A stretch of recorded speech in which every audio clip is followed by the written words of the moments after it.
Good evening and welcome to the September 19th meeting of the Historic Preservation Commission. Meetings are broadcast live on Glendale TV, viewable on Spectrum Cable, Channel 6, and AT&T UVerse, Channel 99.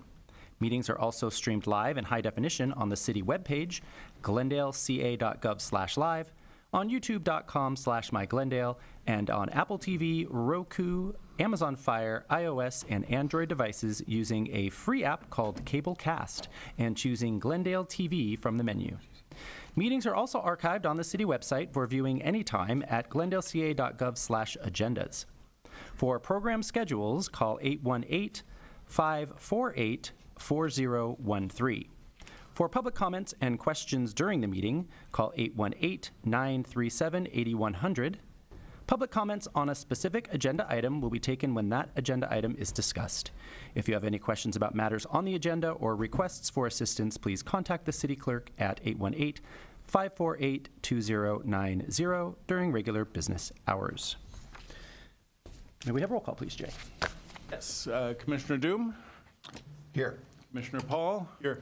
Commissioner Head is absent tonight, and Chair Craignotti. Present. The agenda for the September 19th, 2024 regular meeting of the Glendale Historic Preservation Commission was posted on September 16th, 2024 on the bulletin board outside City Hall. Next item is approval of minutes, but I didn't see minutes. That's because the minutes need some editing. So if you look Fair enough. here, watch that. Continue to October 17th. So. Okay. Yeah. Item number 4, oral communications. We have one speaker card. Alan Durham. Chair Craignotti, Commission members, thank you for letting me speak. I'm Alan Durham.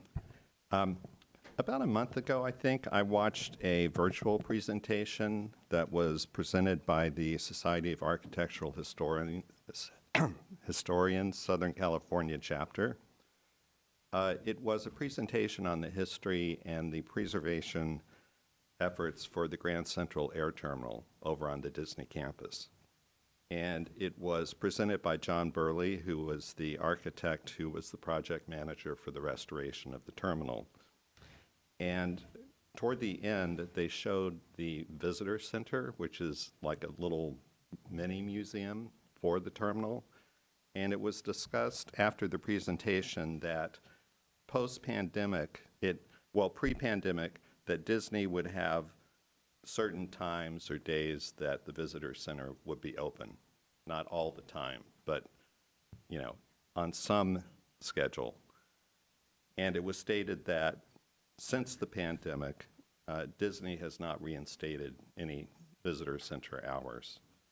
And I just wondered, because I think there was an agreement with the city of Glendale and Disney when they went to that campus that they were going to have to restore that terminal.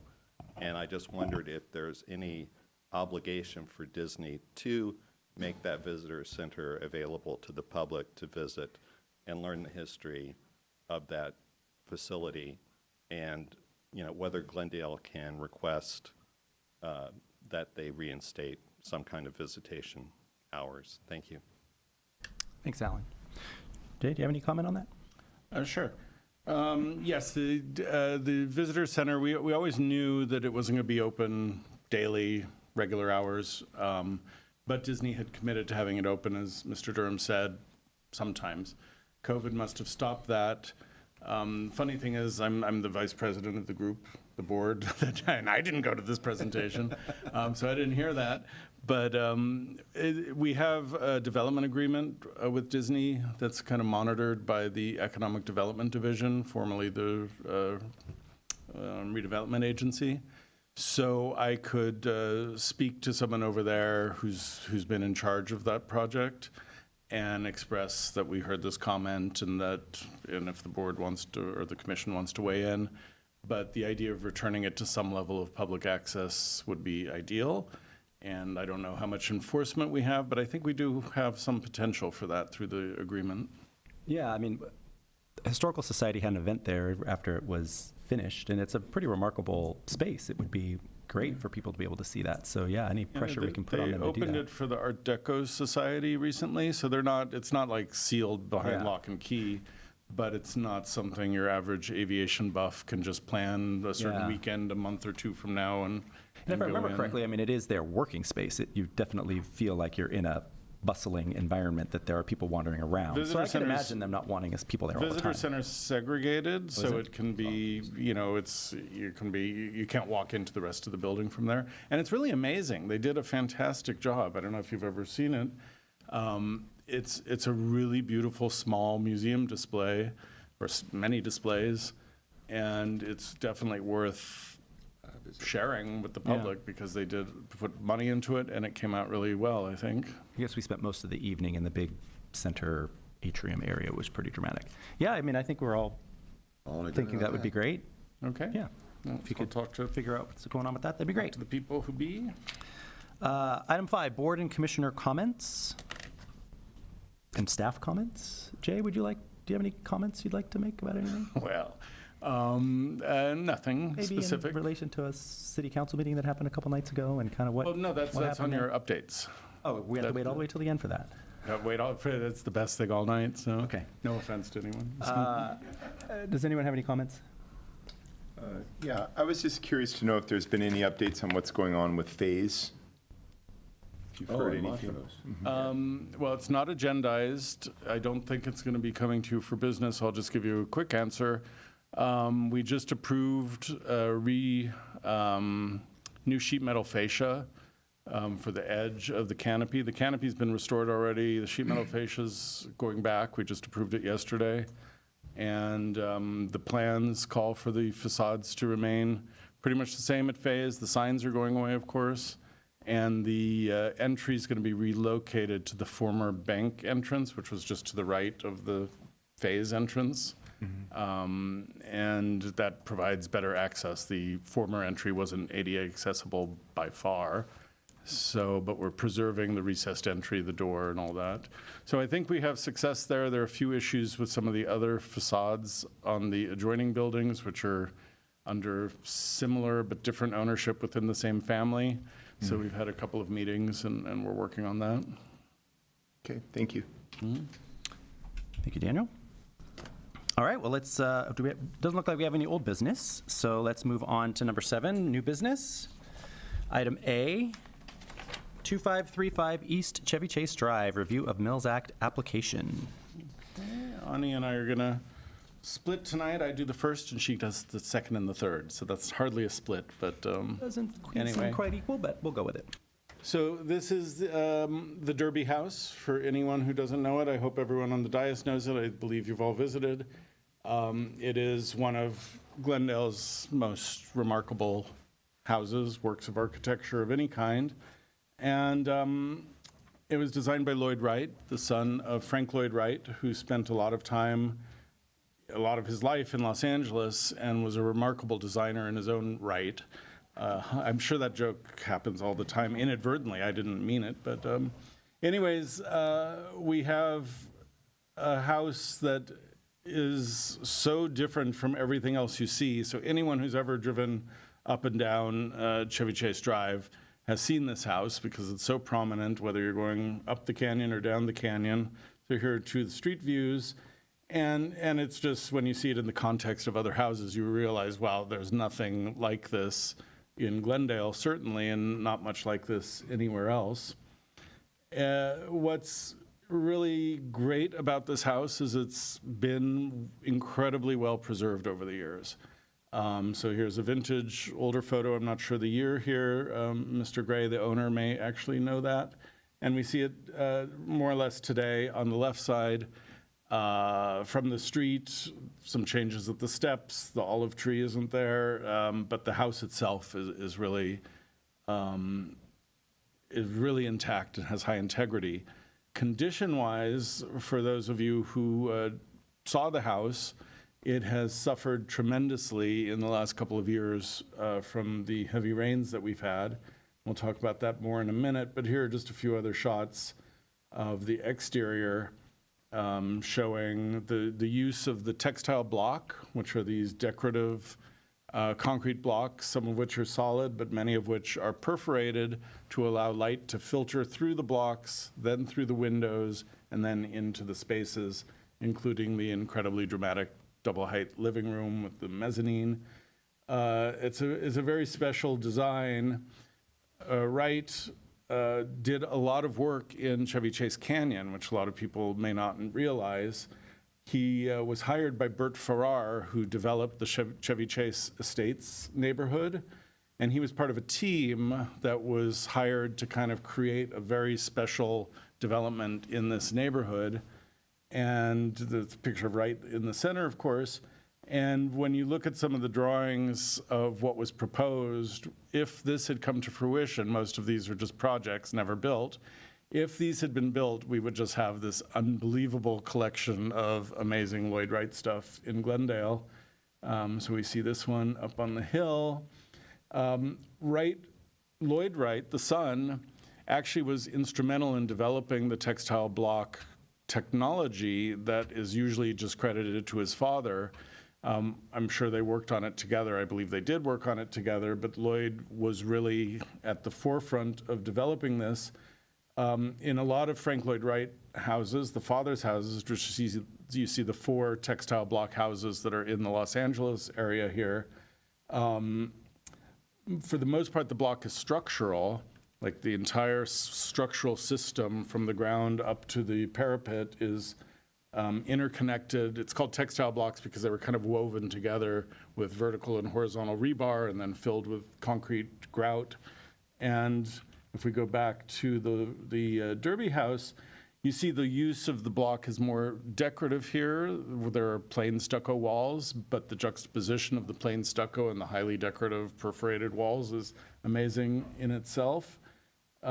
These are also structural here in that they support themselves, but not quite in the same way that when you look at the Ennis House, for example, on the back side that we don't see here, there's a giant retaining wall. So these blocks are actually retaining a huge amount of earth and are under tremendous pressure. That's why that house has been deteriorated as badly as it was, but it went through a major restoration a few years ago. In terms of Lloyd Wright's other projects, here's a picture of Dad coming to visit the Calori House, which is pretty cool. The Calori House is just up the canyon from the Derby House and was designated at the same time the Derby House was. So both of these houses were put on the Glendale Register in 1997. And the Calori House, similar to the Derby House, for whatever reason, never received a Mills Act contract. So tonight, we're looking at a similar situation where the Derby House has been on the register as long as we've had the register, but never got a Mills Act contract. So the current owner, who's putting tremendous amount of money to restore the house and to repair the damage of the recent rains, may in some ways be one of the more worthy candidates for a Mills Act contract of any property that I've brought through the program. Looking at a couple of other Lloyd Wright designs, I thought I had, I'm going the wrong way,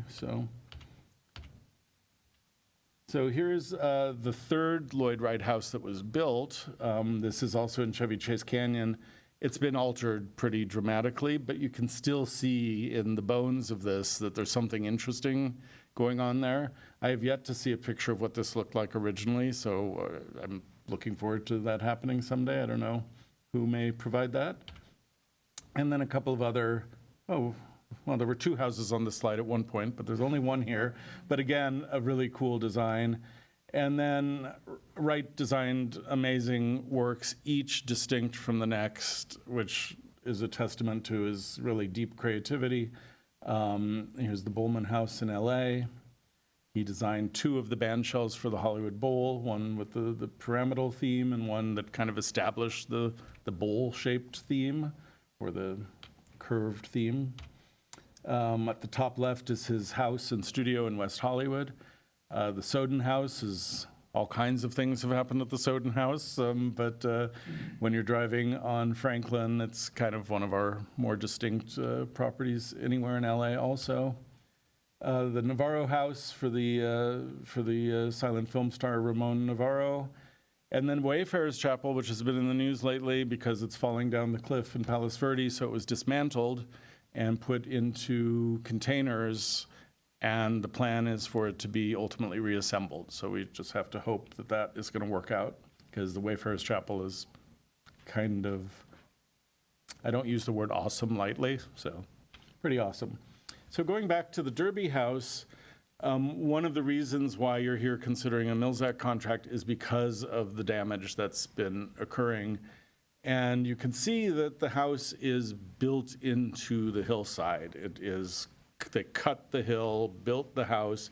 The house is basically a dam for a lot of the kind of sheet flow coming down the hill, both on the surface and underground. And what's interesting is Frank Lloyd Wright has a famous quote that a house should be built in the hill, not on the hill, or should be of the hill, not on the hill, something like that. And when you look at everything else, here's the upper level of Chevy Chase Canyon, and you see that that dictum hasn't really made its way into most architects or most clients' minds. So this house, even more than a lot of Wright houses, kind of follows through with that. So we are strongly supportive at staff level for a Mills Act contract. The owner and his consultant, John Gray and Virginia Peka, are here. They can talk much more about this. We basically took the conditions that are exterior focused off of their work plan. They gave you a more detailed work plan over a certain period of time. You're not limited to that time frame, which was a little more extended than a lot of the things we offer, but that could be part of your discussion with the applicant. But we're looking to see the waterproofing of exterior walls and foundations, which they're working on civil drawings now. Regrading the hillside to the point that they can redirect water and deal with some of the runoff. Roof repairs and replacement as needed. Repair and waterproof some exterior floors, the decks, and there's kind of an exterior stairwell that needs a fair amount of work. Some of the wood doors and windows require repair, and also some of the textile blocks. Although I shouldn't say for the most part, I don't know, but I think a lot of those are in relatively good condition. So that's it for the staff presentation, unless you have any questions. Any questions? Okay. With that, we'll open the public hearing. We have two cards. Our first one is John Gray. You want to go? Okay. We're going to swap that. Virginia Peka? Peka. Well, good evening to you. My name is Virginia Peka, and I am an architect, and I have worked extensively with houses of a historic nature, many on the historic register. I've worked with Mills Act properties and landmarking, and so I think I have a pretty good handle on the topic, I think, but I'm always learning. In this case, it's true that from Frank Lloyd Wright, the house is integrating into the hillside perhaps a little bit more than we'd like. The hillside is encroaching, and so over the years, it's very common for people to focus on interior elements and, whatever is happening up the hill, especially if it's up the hill, kind of out of sight. As long as boulders aren't falling down or trees aren't falling down, you sort of leave it alone. Well, we're no longer leaving it alone. We've engaged a civil engineer. We've done soils tests, and we have come up with a plan which is basically a very minor grading plan, which has some short retaining walls, but the idea being to catch the water before it gets to the house. And we have quite a bit of property above the house, so we're able to do that and to direct it away from the house in both directions to catch basins that take it, properly to the street. So being a practical person, my first thought, John would like to redo the kitchen, and I'm saying, not yet. No, first we're going to take care of that hillside. We're going to take care of the roof, which is in need of repair. And then once we have a tight exterior and water controlled, then we can do the restoration work on the inside. And for that, we have detailed, not elevations, we have detailed schedules for the doors, the windows, the interior rooms. We've documented it the way you document a National Register property.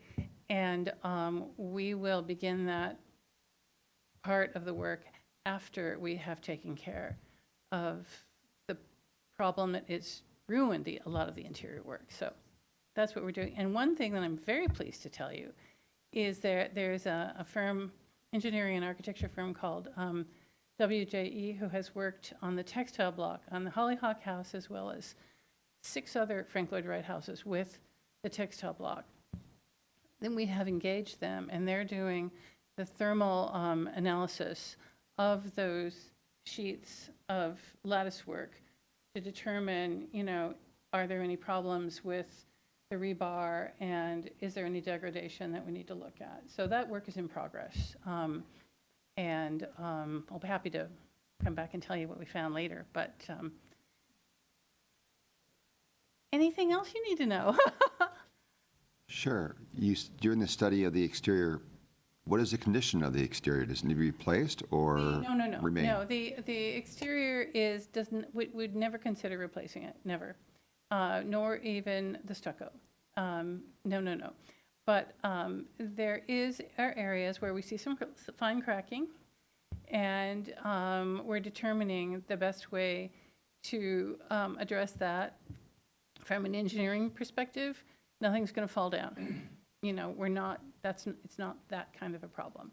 But we want to retain the integrity of that design. And with the rain and the wind and everything over years, it starts, little bits start coming off. And so it's time to really look at that with a magnifying glass and really figure out, the best way to go forward. And the people we're dealing with are members of, Association of Preservation Technology, and nobody's more well-versed in dealing with textile block than they are, so I feel really lucky.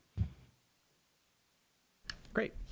Can you do us a favor and take a look at the slide and tell us how much time you think is realistic for getting those particular projects done? Well, clearly, number one, and let's take number 1 and number 2. I would say, and number 3, the roof. So those sort of I would say that we are looking to have all of that done within a year. Okay. But given that contractors, No, of course. the city, no Yeah. offense, everything Not moves taken. a lot slower than I would like it. And anyone who's worked with me knows I'll bug you and bug you. Yeah. But Well, you give us I your would say realistic if we timeline and we say can 2 pad years it. for Yeah. really sort of getting that and the landscaping in place Okay. in those areas. And then in terms of the wood doors and windows and the textile block, I would say those are going to be more long-term, like several years after that. And the reason I broke it down the way I did, because you have to do it both. That's also the way that Mills Act works in LA, so I'm sorry. I just broke it down per their schedule. But you have to work not only with the building and its integrity, but also with the owner's ability to pay for the work. And so the reason I stretched out the things that could wait without any detrimental effect to the building. Got it. Does that help? It does. Could we say, and I don't remember from the report, so pardon me, but could we say for the other 3, like 5 years from now, that the other 3 things could be done? Do you think 3 years after the other 2 is realistic? I mean, I pray for John that it doesn't wait that long, but Yes, I would say that we will work toward that. okay. And if there are things that, like another pandemic or something that happens, Right. or an earthquake, where We can be we need to flexible. come back- we would come back Yeah. to you, and we would have a reason why. Yeah, Great. Thank you very much. you're welcome. Just so the commission and applicant knows, over the years, we've had some people who've run into trouble meeting their deadlines, and we've been pretty comfortable working with them. And in only one case, after a significant delay, we brought it back to the commission, so we could do the same thing if unexpected things happen here. But let me just make sure I'm understanding. The first 3 items would be within 2 years from contract signing, which is sometime in December of this year, so we're stretching out to 2027. And then with 5 years for the 3 remaining items. Just to give you, we have the civil is in plan check right now, and I'm hoping as soon as that comes out of plan check, we can have shovels in the ground. Yeah, the rain's coming. if we're lucky. The rain's If we're coming in. lucky. Let me tell you, I keep calling people and saying, the rains are coming. Yeah. Okay. Anyway, thank you. Great. Thanks, Virginia. I had a Oh, sorry. I had a You're not question done. for you. That's okay. Is there any, I remember when I went to do the site visit, there was an issue with the balconies and the pipes coming off the balconies and water kind of coagulating on the balconies. Are there aspects of the work plan that are necessary or where something needs to be re-engineered, not just repaired, and is that going to be included? That's actually a part of it. And one of the things that is so weird about that house is that there is one roof drain, one. And so now it's going to have one roof drain with an overflow.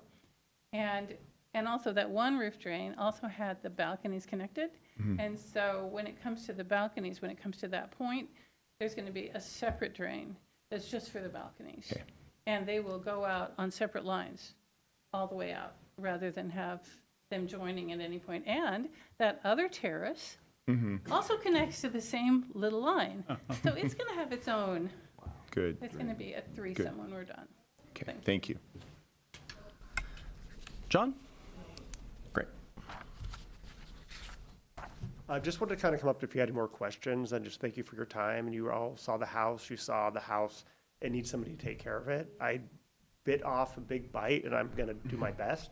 So any help that you guys can give me will go for that, helping that house get to be where it should be. Okay. Anybody have any questions for our homeowner? Beautiful house. Thank you. Thank you for Thank you. taking it on. Thank you. Thanks, John. We have one more card. Alan Durham. I just wanted to express my support. This is one of the treasures of Glendale. I had the opportunity to tour it some years ago, and inside and out, it's just spectacular, and one of Lloyd Wright's best homes.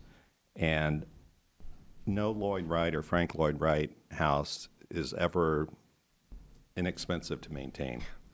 For sure. They always have inherent, because of the extraordinary design features, they always have inherent issues, particularly as they age. So if there's any property in Glendale that should be eligible for the Mills Act tax reduction, it's certainly a home like this with an owner who's committed to preservation. Thank you. Thanks, Alan. Okay. It looks like we have a caller. Oh, I look at don't know that. if it's about this item, so we should double check. Okay. But I will open it up. Chris Palayan, you're on the air with HPC about the Derby House. Hi, sorry, I was calling for item 8A. I think it's too soon for me. Okay, we'll put you back on hold, so just hang tight there. Thank you. What is item 8A? It's the updates. That's the update. Oh, okay, that would be fun. You might have a little time to wait, but thank you for your patience. Okay, fellow commissioners, anybody want to start? Any comments? I don't have that many comments at all, but it's only because I think everything they're doing, I agree with it, and I think it's fantastic, and I really think we should fully support it. And I'm really thankful that the Derby House has an owner like Mr. Gray and an architect who seems to know what she's doing and, experienced. And my only question was answered, and I'm fully supportive of this getting a Mills Act, and I'm excited to see what happens in the coming years. Thanks, Daniel. Thank you for finally bringing this forward to the HPC to put on the Mills Act with all the plaques. It was long overdue.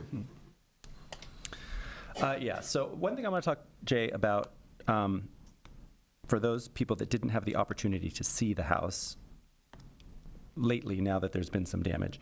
We're talking about some damage that happened to the house.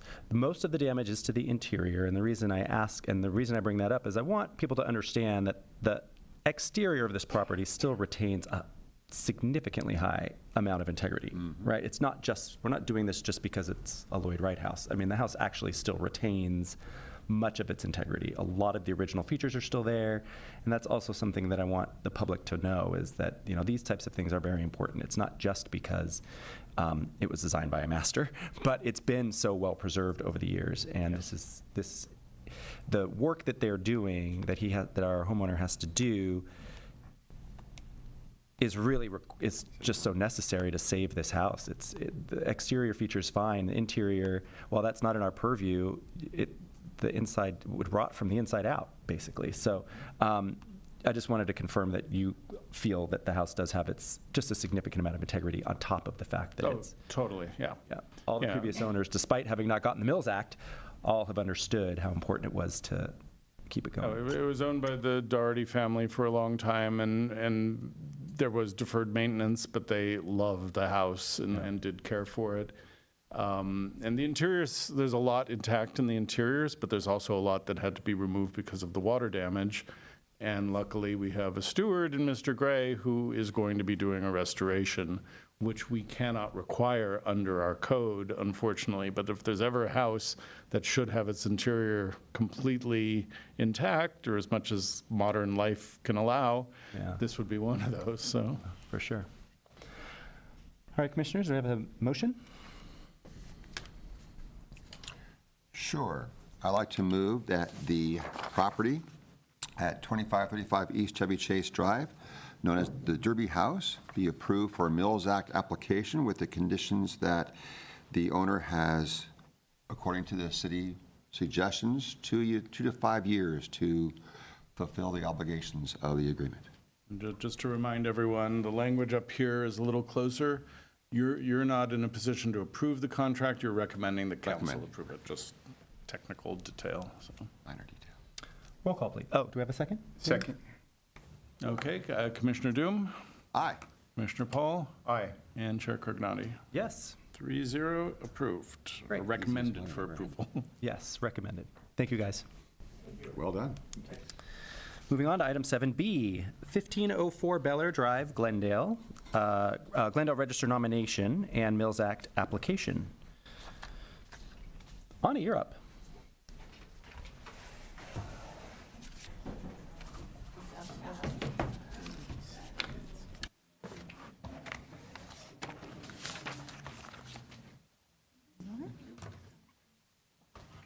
Dr. Pepper? Yes.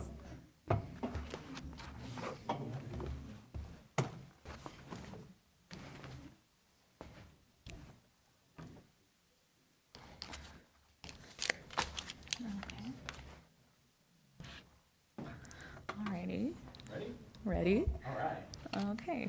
Good evening, Commissioners. The item before you today is the Glendale Register nomination and a Mills Act application for 1504 Bel Air Drive. So 1504 Bel Air Drive is located in the El Merodero neighborhood of the city. It's located a block north of Grandview Memorial Park and a few blocks south of the Brand Library and Brand Park. It's also walking distance from Kenneth Village.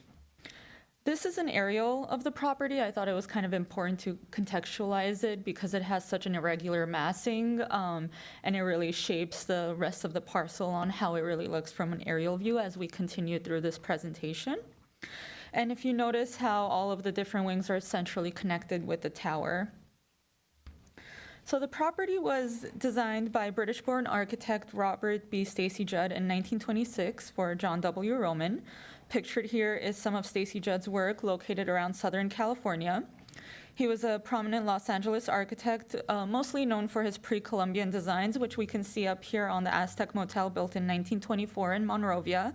If anyone has the chance to drive by it, it's very interesting. And so this style gained popularity in the 1920s. He had relocated to Southern California in 1922, where he lived and worked out of North Hollywood. And in 1928, he became a member of the American Institute of Architects, and in 1935, he became a naturalized citizen. He was a very eclectic man, to say the least, and he had a lot of varied interests in geology, arts, music, travel, and writing, which I think probably informed a lot of his architecture. He developed his interest in pre-Columbian architecture while he was going on expeditions in Central America, and he was particularly in the traveling in the Guatemalan jungle at the time. So he was publishing a lot of books and articles, he gave lectures and spoke regularly on the topic. And so this style that is exemplified by the Aztec Motel here on the was called exotic architecture. So although he was on the forefront of this architectural trend, the market was actually very limited and impacted, unfortunately, due to the Great Depression. So he became proficient in period revival styles as well, which were gaining popularity as American soldiers were returning from the First World War. So this property over here at 515 South Hudson in Los Angeles was also built in 1926. It's another good example just to show a little bit of Stacy Judd's range and ability to work with different period revival styles. This property also features some of the elements that we just saw in the aerial of the property at 1504 Bel Air Drive. And so it really shows some of those character-defining features, but it's articulated differently on different properties. So although 1504 Bel Air Drive's architectural style is indicative of the broader trends of architecture that was happening at the time, and even though it's very exciting to evoke Robert Stacy Judd's name with this property, it isn't really associated with any important significant events, so it doesn't qualify under criterion 1 and 2.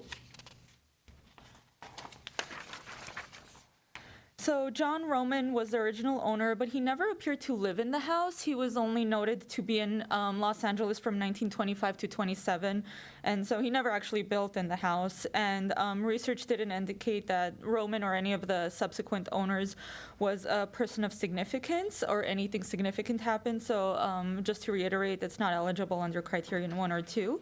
However, it does seem to be eligible for designation under criterion 3 because it retains the distinctive character-defining features of the French eclectic design.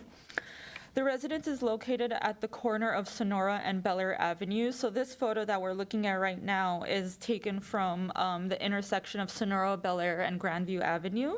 Landscaping mostly includes grass, some trees, and a rose-lined original concrete pathway that leads to this very idyllic entrance off of Bel Air Drive. The style, even though we find this style in Glendale, it's not as common as perhaps other architectural styles that we see that were popular in the 1920s and 30s. And so this is a photo of the north elevation of the property. So you can see there are a lot of very interesting complex masses and projections that kind of add some sort of whimsical interest to this property. There's a lot of steeply pitched roofs, but the primary focal point is really this tower with the conical roof that we see over here. So the primary entrance is recessed into the tower. It's an arched wood door that has been painted red. There's a small two-step stoop porch that leads into the recessed entrance. There's also these very narrow arched divided light windows that actually follow the curve of the stairway from the interior of the tower. And many of the groupings of divided light casement windows have shutters, but the property doesn't actually have one consistent shutter design. So this is kind of interesting and adds to that whimsy that I had just mentioned a couple of slides ago of how he's taking into consideration different elements, but there's still a cohesion in the design. The photo here on the left shows two small projecting masses with a shed roof that provides additional depth and dimension on the north elevation, and we also have this Gothic arch at the wing wall. And there's also an oriel window that's centrally located on this steeply pitched gable roof at the projecting second-story mass. So now we're looking at the east facade of the south wing. So if we recall the aerial, this is the southern part that is connected to the central tower. So although there is some variation in the groupings of the windows, they are still centrally located underneath the steeply pitched gabled roofs that are projecting from the primary southern wing. And you can see over here on the right-hand side that the wing is actually also attached to the garage as well that is accessed off the alley. There's also a prominent brick chimney located at the south elevation of the east wing, flanked by each side by casement windows that have those hard cutout shutters. This is the rear elevation, so it's the south elevation and the east facade, and you can see it really frames off and squares off the rear yard. So the property retains a high degree of integrity. There's only a few minor alterations, and I'll just quickly go through those. There was a 240-foot stucco wall that was permitted in 1937 as pictured here. This is the photo of the rear yard from the alleyway.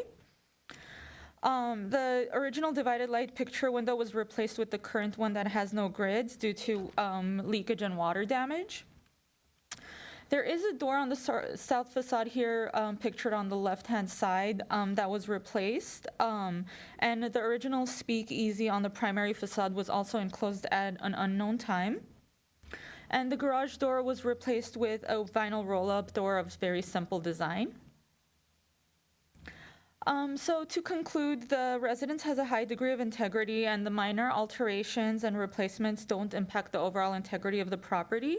And openings are not altered or changed, which will allow for the replacement of some of those inappropriate alterations with more appropriate compatible designs to minimize the impact on the property. And staff believes that the property is eligible for listing in the Glendale Register under Criterion 3. And in addition to the Mills Act work that has been listed, staff has also added 3 Mills Act conditions, and those are as follows: to restore the original speakeasy at the front door that has been boarded, replace the vinyl garage door with a more compatible garage door, and to also replace the inappropriate rear door that leads to the backyard with a more compatible wood door. And also, as an FYI, the applicants are proposing to do some improvements to the rear yard of the property, since it is also visible, and on Mills Act properties, we do take a look at the whole property as a whole. This is being shown to the commission just as sort of an FYI, and also how it's integrated into the rest of the property. So this is the layout that the applicant would like to be considered if it were to come in the future. This is also an alternative layout, just so you can kind of see the different perspective. There's also consideration of different materials as they would be installed. Some pool detail photos. So this low fountain wall is exhibited not for the tile, but just to show how the low fountain wall will be. Also they are proposing a pergola, so we also included this just as part of that consideration. And I believe that is the end of this presentation. The applicant is also present. Should the commission have any questions for them? Thank you. And then let me just jump in real quick on the pool. We don't usually show you what might be, and we're not asking the commission to do design review on this. But because the applicant wants to move forward with this quickly, which we always tell people, you can do that at your risk before you come to the commission. But the overlap of the timing just brings it where they actually have something for you to look at. If you had any comments about preferring one layout to the other, I don't know, they're showing you some sample materials, but nothing set in tile. So whatever, any comments could just be general. And if you felt that this work could endanger, a Mills Act application in your opinions, this is the time to let the applicants know. Thank you, Jay. And thank you, Ani. Any questions for Ani or Jay before we open the public hearing? Just one quick question, Ani. The original slide you have of his 4 previous works, what was the building in the lower right-hand corner? But below the Aztec Is it Motel? a church of some kind? Alice, That's the amazing. Oh, that's a Masonic temple, and I think actually Jay. I thought it was Wasn't that the on the church in left? Ventura. There's the church in Ventura too. Yes, that's right. Yeah. okay, I've seen, oh, it's in Ventura is where I've seen it, okay. Yeah. Yeah, it's not far from the freeway when you're going through Ventura. It's a little to the west from the freeway, and it's remarkable when you see it in person. Cool, So. all right. Yeah, and by the way, he did the Philosophical Research Society for Manly P. Hall. And before that, he did a bunch of buildings for the Theosophists in Ojai. He did their whole compound when they left Beechwood Canyon in Hollywood. I have a question. Is the chimney original on this building, or is it a redo? Look like it. We have so many chimneys that were replaced after the earthquake.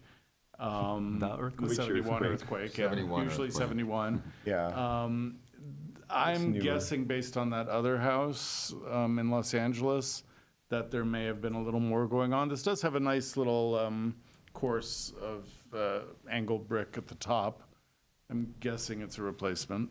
The other house have the caps on the top, like The clay chimney pots, yeah. clay pots. I'm looking at this house reminds me a lot. There's a very famous house done about 1900 by Charles Voysey called The Orchard in England.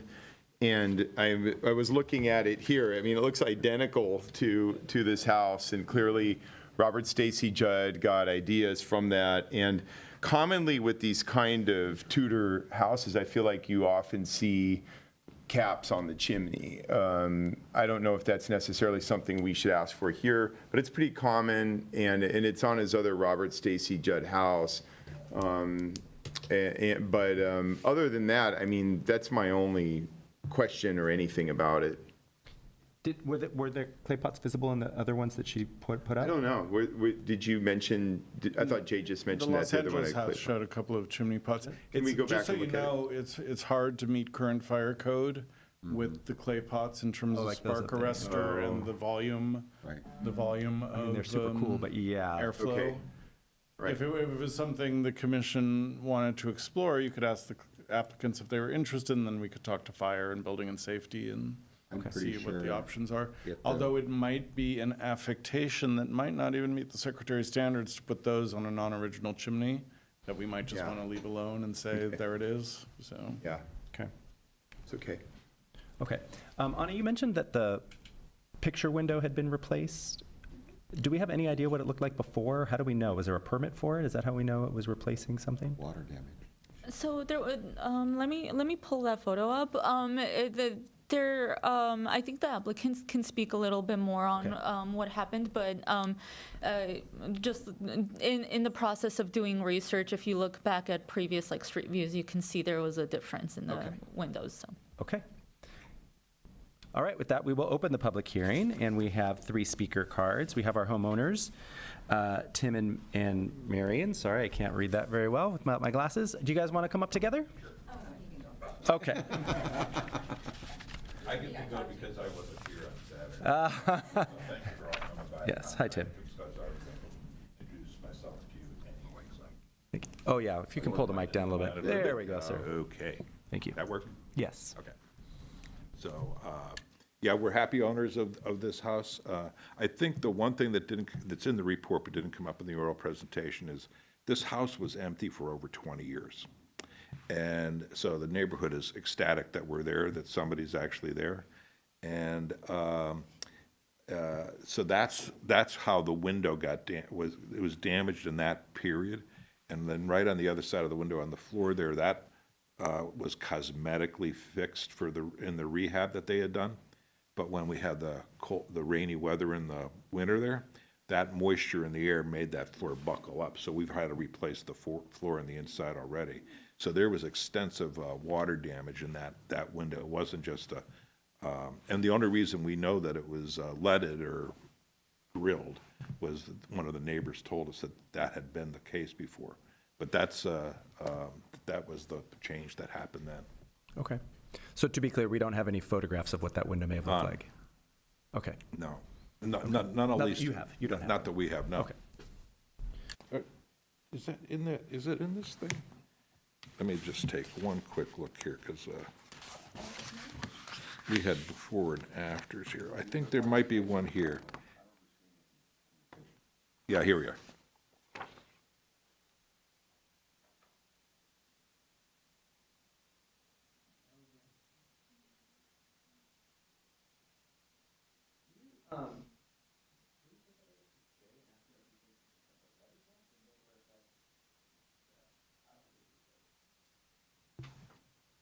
Dun, dun, dun,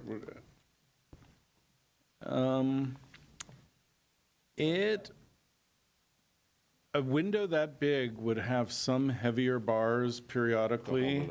This looks like every muntin or every came is very even. So I can't say, obviously, from this picture, but yeah, oh, we have it in street view here. And I do see some horizontals that I'm not seeing here. It does seem there was some sort of possible leaded glass. This doesn't look like the kind of glass where they just cut grooves into the glass and fake it. So I would guess more from the street view picture than this one that it seems likely, but structurally that's huge, and I don't quite understand how it worked based on these photos, but.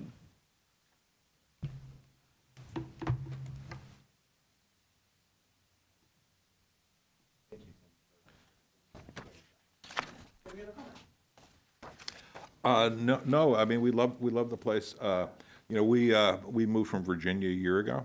We lived in a house that was already 75 years old, and we owned that house for 40 years.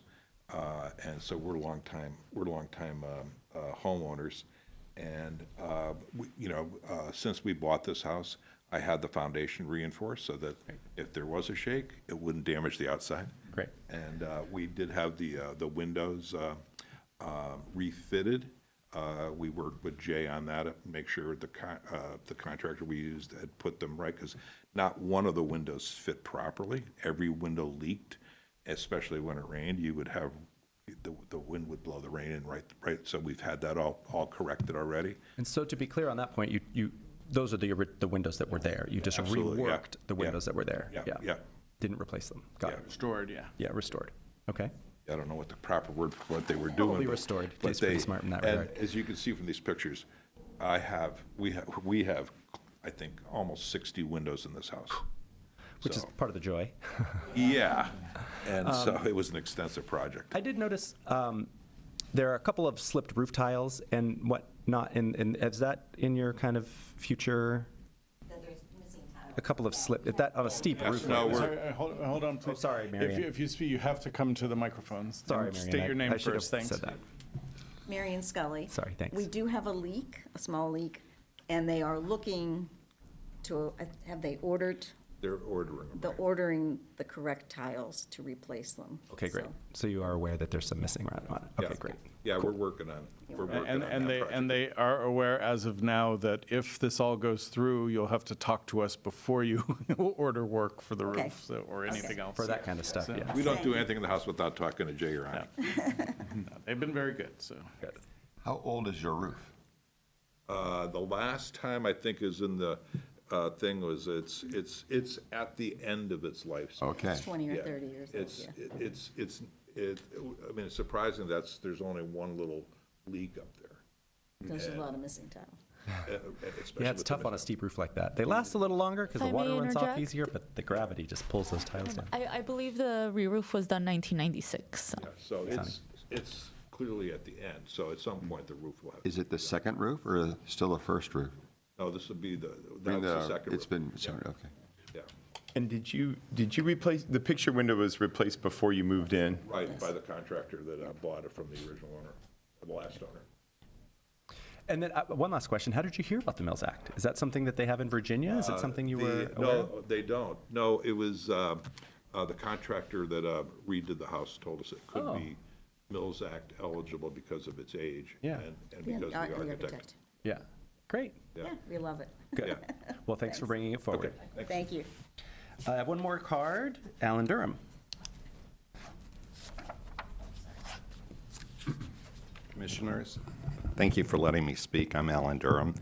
I just wanted to say, this is about a block north of Kenneth Village, and there's some houses that, you turn a corner or you're driving down the street and they just pop out at you. And I still remember, I did a double take the first time I drove by this house. And it's just, it's just that much of a statement on that corner. And it's sort of a landmark, I think, in the neighborhood. And it's got such high integrity that I think it would be great for it to be on the register and have the Mills Act contract to keep it intact and maintained. But, and it reminds me a little bit, there aren't that many revival homes in Glendale that have French Normandy influence. They're much more, straight English Tudor types. And it reminds me of Wallace Neff did a lot of French Normandy revival houses, and it reminds me of a really great house he did in Pasadena. But, it's a wonderful home. Thank you. Thanks, Alan. Gentlemen, who would like to begin? I wish to thank the contractor who you purchased it from. Most stories we hear when a developer buys a house, it's significantly altered and changed and no longer historically significant, especially after sitting vacant for the length of time it did. So your contractor did a great job in restoring the house to its original purview after being vacant for so long with all the work that was done. I've seen your before and after pictures. True blessing for that guy.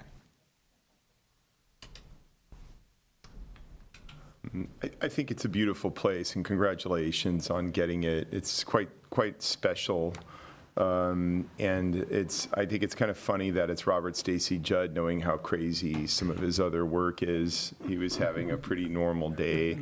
Very lucid day. Yeah, and it was nice to be able to see it. The light quality in there is amazing.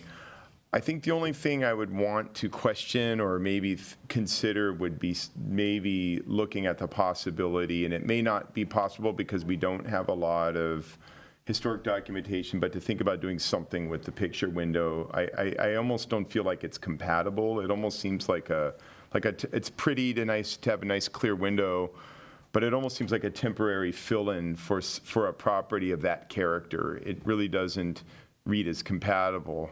It just reads as almost too dull for everything else going on at that house. Yeah, that's kind of why I was asking about it. I wasn't necessarily considering putting a condition on that it be replaced, but if it ever needed to be replaced, Yeah. that we Recommend.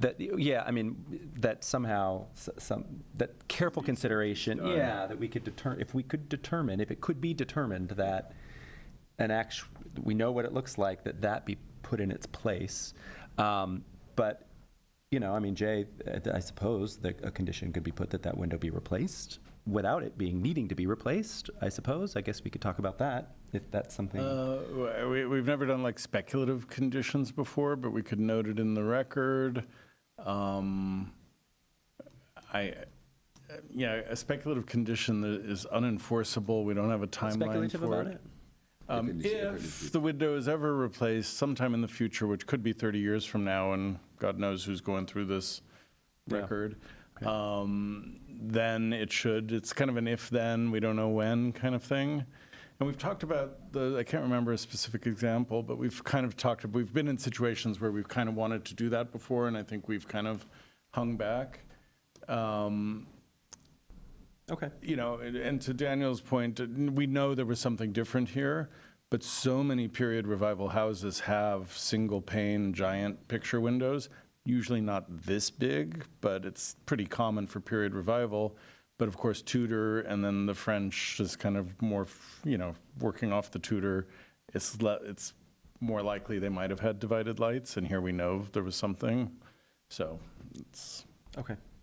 But if you guys are the boss. You tell us what you want to do. But I would recommend against a speculative condition. We know that it had divided lights before from a photo. We know that much. Maybe, is there the possibility? Which we presume is original, but Right. Why wouldn't it be? I mean, is there a possibility of sort of calling for some additional historical research on this window and circling back and seeing what was found? There's archives of Robert Stacy Judd's work at UCSB. All his papers are there. There could be some early images. It's a very prominent house, as Ellen mentioned. I mean, I'm curious to know if it might show up in early pictures of Kenneth Village, or if people even who grew up in the area would be able to say so. Well, when I was saying we don't know that it's original, I wasn't being facetious exactly, because we truly don't, but it Right. seems very likely that Yeah. it was an original feature. So we actually know what it looked like. We know how many rows and verticals of window panes there were. So I don't know that we would need to do research. It's really the commission's call. If you felt it was important to restore that feature, that could be a Mills Act condition. And and actually, Ani, we can just bring up the street view image. So we'll show you what was visible on street view, which corroborates the photo that we just looked at. Yeah, I'd The, love to see the, what it the looks only like thing from that confuses me is when you have the structural supports for stained glass window, they're at the inside.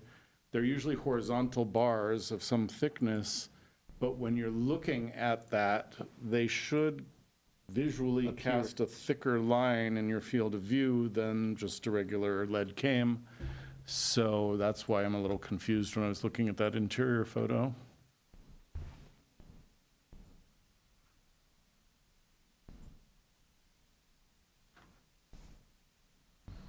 And then if you drag it, yeah. Look at that. So those two horizontals that we see there don't look like they're part of the window, but they certainly coincide with the horizontal lines. I mean, those horizontal lines from here look like they're lead, and I feel like if they were wood, they probably would have been painted white rather than the dark color that they are. Those light-colored horizontal lines don't look like lead cames They to me. don't. And they could be something about, it could be part of a privacy treatment on the inside. They have shutters below. I don't know if those are freestanding or attached. Yeah. It's very And it could have been curious. something they put in because the window was failing. And It was could some be, kind of yeah, after it could be support. something that was added. I don't think you couldn't build a window like this without Serious, structure. yeah. And in this outside photo, we might not see it because the glass is reflecting away from. Yeah. What do you think, Daniel? Well, I think that I would be supportive, and I would hope that the Mills Act would cover this, and I'm assuming it would. I would be supportive of having a window. This window is very prominent. It faces a road that gets traveled a lot by people going to the Brand Library, by people in Kenneth Village. It's highly visible. It's on a highly visible house. And my preference would be to have a window in the house, especially knowing that we have this that is more compatible with what was there historically.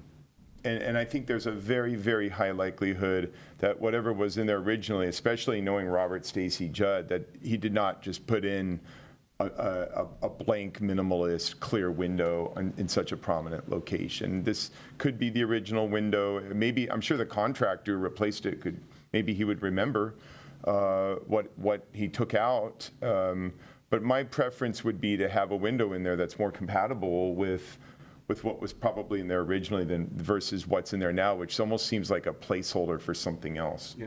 I mean, I tend to agree. That's why I was asking the questions about the window, because I think it's an opportunity to really tell the story more cohesively. Well, to wrap up my comments in general, this house is a really great example of the importance of the tax benefit that a homeowner gets from the Mills Act. Not because this house has significant disrepair. Even with this window, the tax savings these homeowners get over the years easily would cover the work. But the thing to keep in mind about this house is it's 3,000 square feet on a 17,000 square foot lot. Someone could scrape that lot and build some ginormous house. These people are locking this house in time. It can never be expanded upon in any significant way. They are suppressing the value of their own home in a way. I hope they understand that. They are suppressing the value of that property by locking that house on that spot at that size. Someone could probably put close to a 4,000 square foot house on that. So it's, I think, important for the public to understand that if historic preservation is important to the city and we want to incentivize people to do it, that's why we have the Mills Act. That's why we have tax benefits, property tax benefits for our homeowners, is to make up for higher utility bills, significant repair, having to use higher quality materials when they're repairing things. And in this particular case, agreeing to potentially affect the long-term value of their property. So I'm obviously in full support of designating this house and providing it a Mills Act contract. And I am on the same page with Daniel on the window. I know that is maybe not the greatest thing the homeowners are thinking, but to his point, the tax savings that you guys are going to realize easily will cover this within the first couple of years of ownership. And I think it will make a big difference. And in a way, I have a feeling you'll probably appreciate it more. You might feel like you get a little bit more privacy out of it, just the fact that it kind of isn't quite so open to the world. So if someone wants to make a motion including that, I would be happy to support it. I'm curious, with that slide on it, can you shrink it and see the chimney? Or, okay, increase a little bit. So Yeah, the so bar that's- is still there, so it's not that old of a picture post-earthquake. Yeah. I wonder if it was damaged in the earthquake. Yeah, this is 2014, and I believe that permits show that any of the, was broadly stated as like chimney repair. It was from the 1970s, so. So what window are you thinking about? The one that looks like this with the bars across that are significantly visual? I think there could be a little bit of flexibility, honestly. I don't think it has, I mean, we don't know for 100% certainty that A, that's the original window, or B, that those bars were added later. I think there can be a little bit of flexibility in terms of what's done. I'm assuming that's probably the original window, but I would also be, I think that there could be I feel like there could be a little bit of flexibility in terms of how this is designed. I think the main thing is to, we have a leaded grid. I don't know if those white crossbars need to be there. I'm suspicious of probably those. don't. Yeah, they probably don't. We will not bring back those white crossbars. There are but only the a grid- few studios that do this kind of work, and they're going to know how these types of windows were built back in the day. Yeah. So if But I you- would be supportive of just like, if we just want to go with like a leaded or, faux leaded grid, Five grid like that, excuse or- me, I don't know why would we do a faux? want to do real lead? Oh, Are sure. we allowed to? Yeah, Oh, I didn't know that. Okay. Don't eat it. don't lick Just it. don't eat it. Same thing, I know with asbestos, and so if we could do real lead, then great. I would like to make a motion to add a condition. But is the condition to look like that with 5 rows, 5 vertical and 8 horizontal? Or when you say flexibility, what kind of flexibility are you No, it looking would at? look like that. That Would would- look like I that? would say not a lot of flexibility, work with this grid pattern. Okay. Then let's stick Work with something a little more rigid. Once we establish the grid pattern, the geometry is going to tell us exactly how big the glass panes are going to be. And we can direct the Scullys to several of the local studios, one major one, and I think another smaller one's in Glendale. It's also Judson Studios. So there's plenty of experts who know this kind of window. So, So we're making this a condition now and not speculative in the future if the window should collapse, No, but it's- be it done now. Get it done now. You want to ask the owners if that's okay? We're getting a nod. Oh, that's We're okay. getting a nod. Okay. Okay. So I'd like to, so Yeah, so if you'd like to make you'll make the full motion and include that condition on top 5, of the 6, others. I'm just counting the grids. Hold on. 1, 2, 3, across 6, and however many up. 3, 5, 6, 8. It's about 48 plus 4 on the top. I make a motion, should I really make a motion for a 52 grid window? No, you shouldn't. Okay, so I would like to make a motion that as a condition in supporting a Mills Act, the Mills Act application for 1504 Bel Air Drive, And don't forget the Glendale Register. the Glendale Register nomination, I make a motion that as a condition for supporting the 1504 Bel Air Drive Glendale Register nomination and Mills Act application, that a condition be added that the primary east-facing picture window be replaced with a window compatible and based off the original what appears to be the original window with its leaded grid pattern, Along with the staff conditions from the report. along with the staff conditions from the report. And before we take a vote, and this isn't something you really need to vote on, but I'm sure the applicants would be happy if you said that they could go with either of those pool layouts or just work with staff, but we Pull those don't. up again real quick, honey.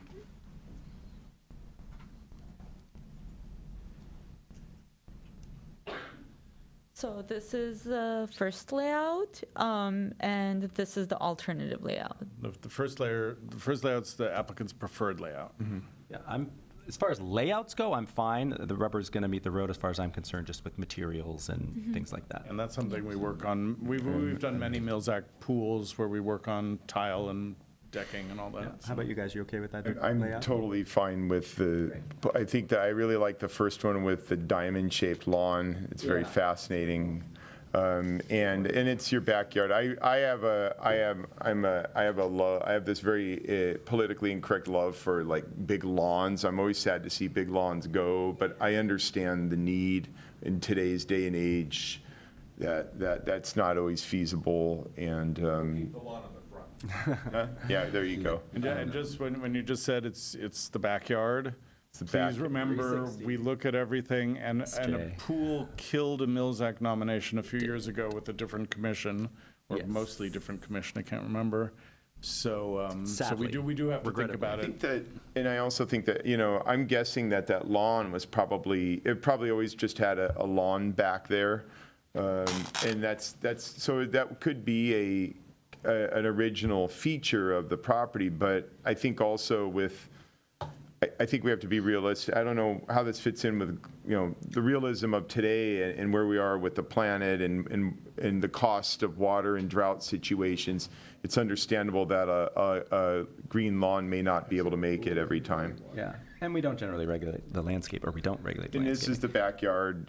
And they don't look a lot better than the aerial image. Boy, that lawn looked really dead for a while, so. Okay, so you got that we get, Yeah, we're the good with house is both. Okay, do I have a second on that That's motion, Mr. Doom?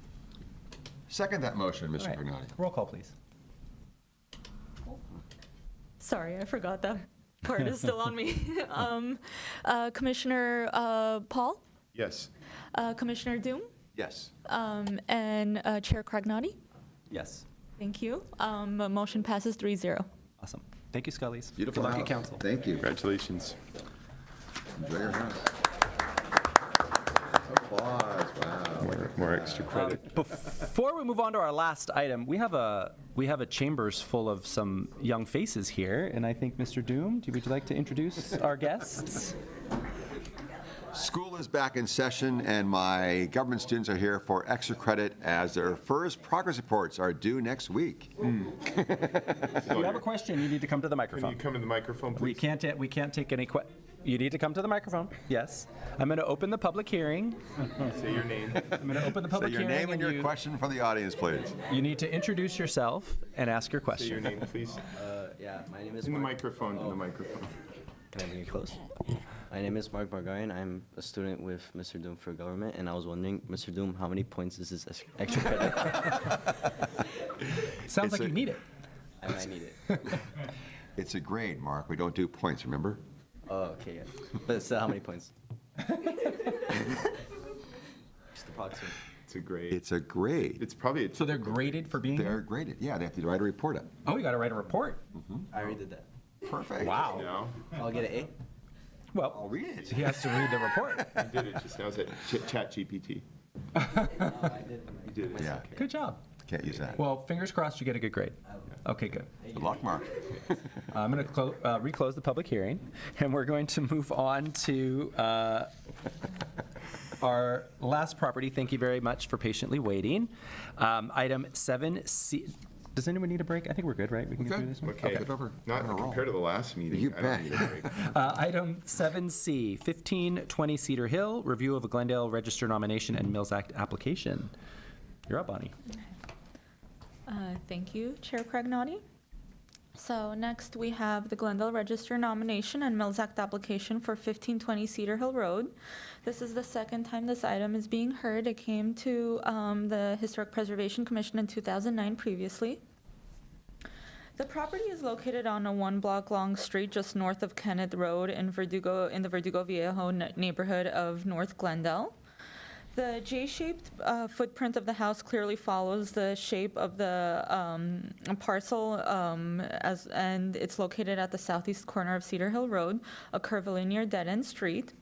And I'm going to bring this aerial up again. Similar to the other one, the aerial footprint is kind of important in understanding the context of the residence. So 1520 Cedar Hill Road was built for Michael and Antoinette Monteleone and their two youngest daughters, as their oldest daughter was already living separately at that time. The family ran a meat market, a meat distribution company on San Fernando Road. They had purchased the property in the 1950s with the plans to build their dream home on the lot, which was realized in 1962. Research does not indicate that the Monteleones or the subsequent owners were persons of significance or that any significant events happened at the property.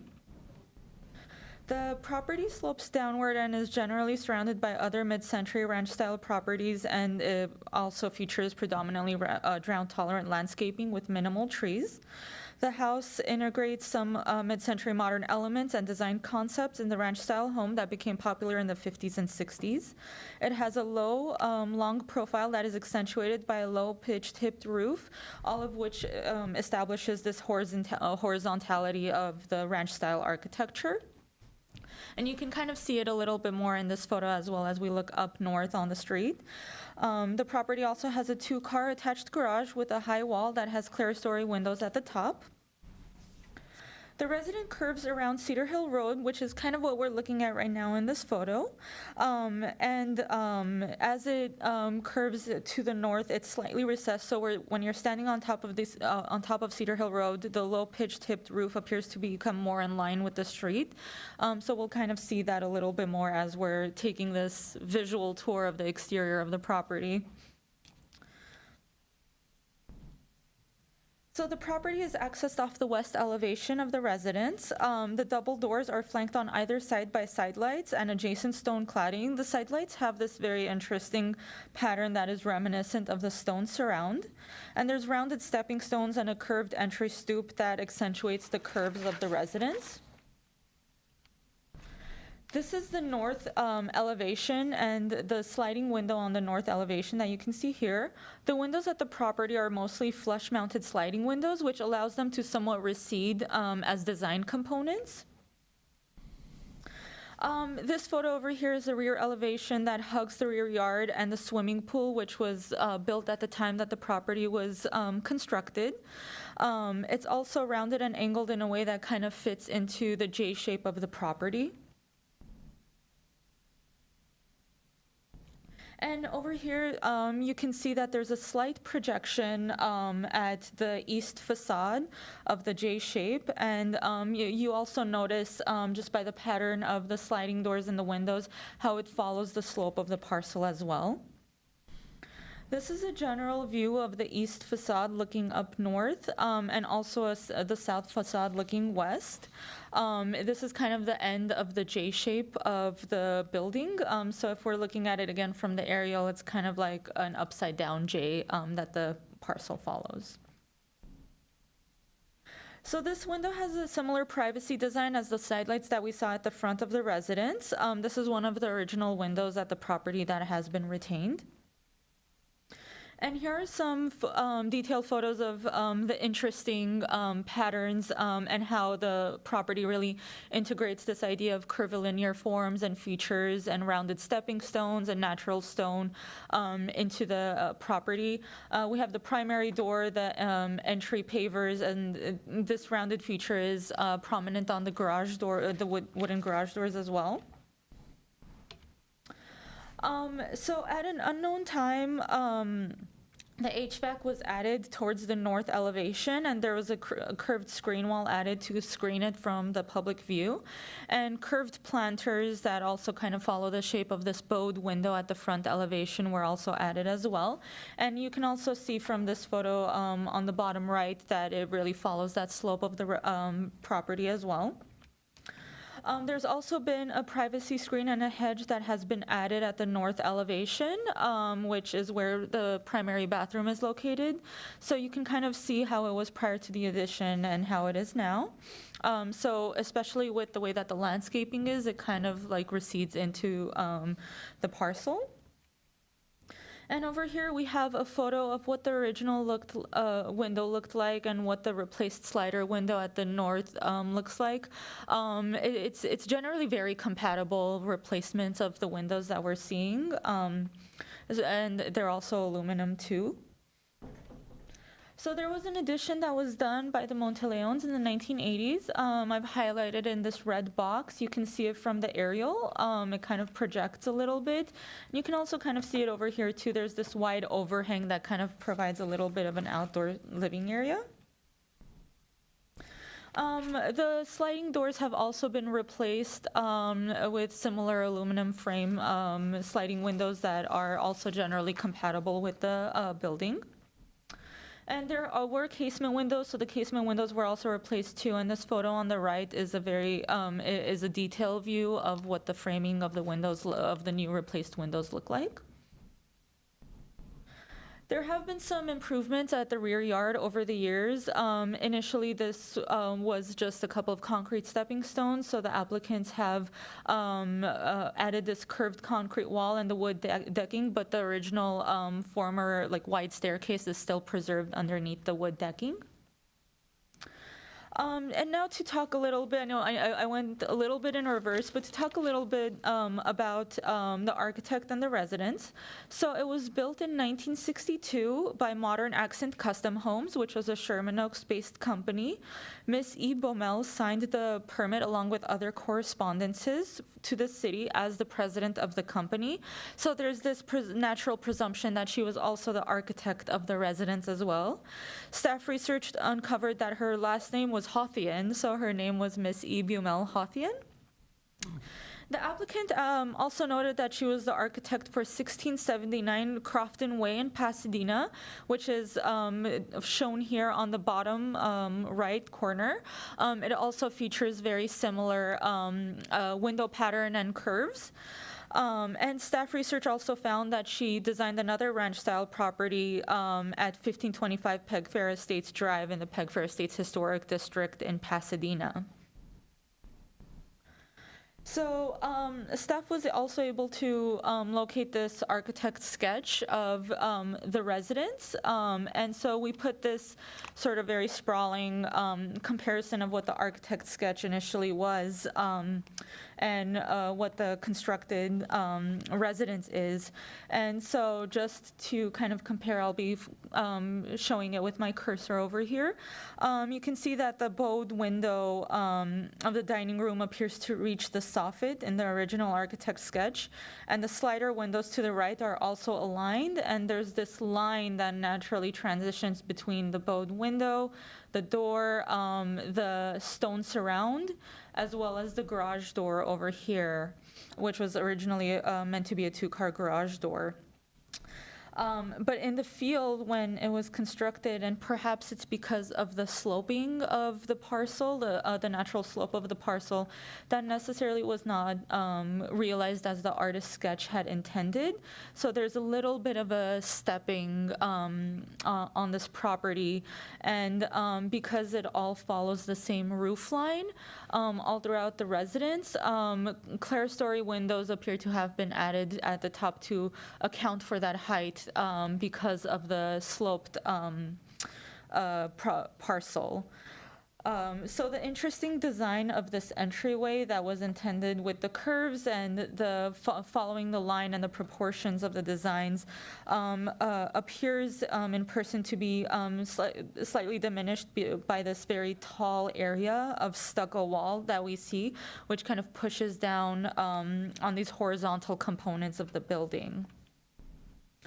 And the stone cladding specifically over here, as we look, has a very abrupt rectangular cutoff to the rest of the design.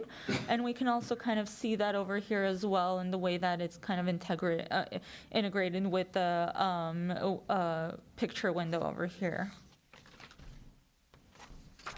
And I also want to just show the photo of the garage and the clerestory windows that show that relationship of kind of the slope of the parcel and the way that the windows over here, if you notice, it doesn't completely follow the line. So it almost appears that the property, the initial design and the architecture of the residence was intended for a flatter lot, whereas when it was translated into the sloped lot, some of the proportionality and the relationship between some of the features were a little bit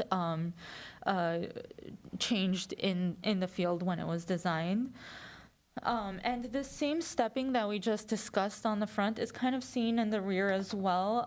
You can see that the flow between the sliding windows and the sliding doors and the windows is a little bit stepped to follow the transition of the natural incline as opposed to creating a relationship between the windows.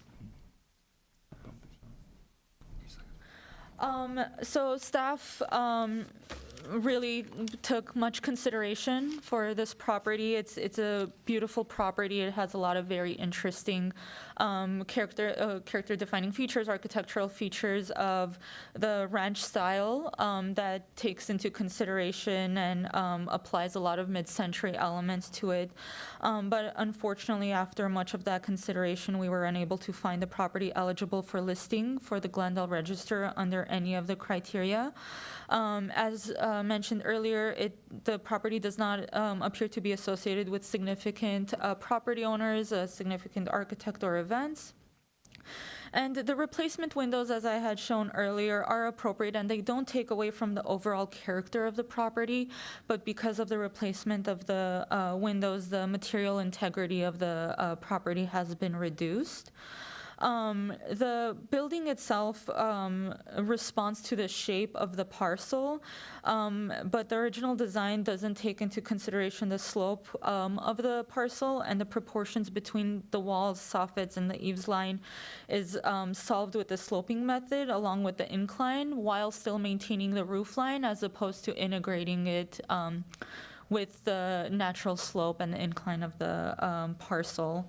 As we were looking at this, we were having trouble applying the term exemplary, which is something that is stated very explicitly in Criterion 3, and it's primarily because of the proportions of the property and the relationship between the design elements to one another is why the eligibility finding came to this conclusion.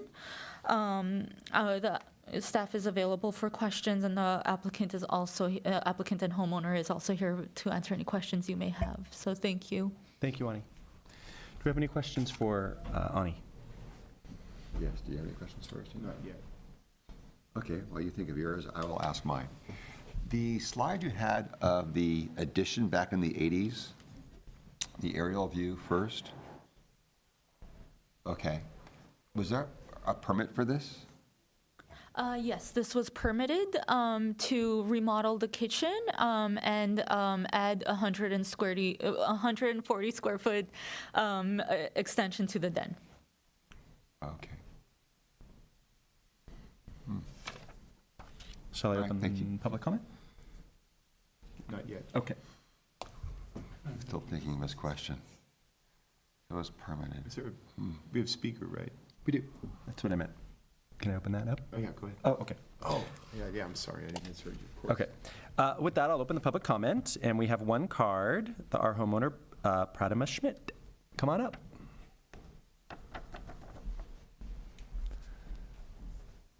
So I am the homeowner of the property here, and that is being considered for the registry.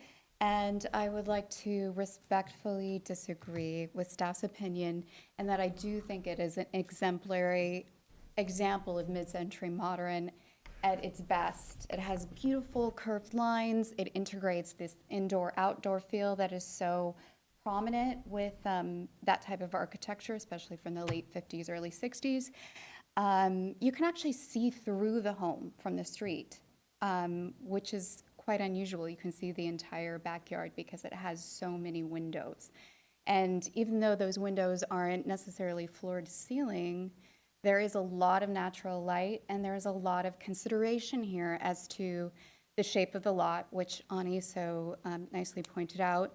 I think that the architecture of the home really takes into consideration the shape of the lot, which is one of the most important things in mid-century modern, right? It's like considering how the outside relates to the inside. And you can see that so much, like the architect really had this penchant for curved lines and rounded forms, these organic shapes that you don't necessarily see in other architecture. I think it makes it really special. I think that she was a woman architect at a time when that wasn't prevalent, and that she also used a sort of a female gaze as to architecture, because you have all these organic shapes. And there was, as they were saying, some replacement to the windows. I would like to say that the original windows were actually very much deteriorated. There was a lot of pitting in the metal, and they were unable to lock. So there was like a safety concern there. I very much am a steward of vintage design in every way. And so I was very,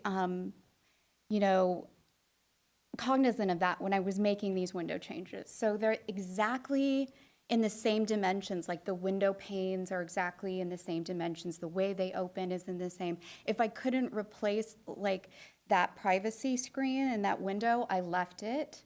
And you can see how similar it is. You can't really even tell the difference from the street view.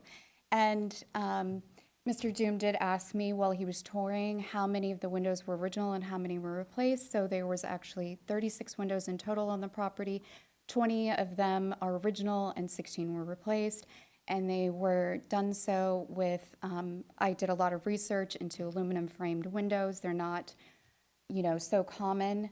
And I really wanted it to really pay homage to the original design and not take away from it.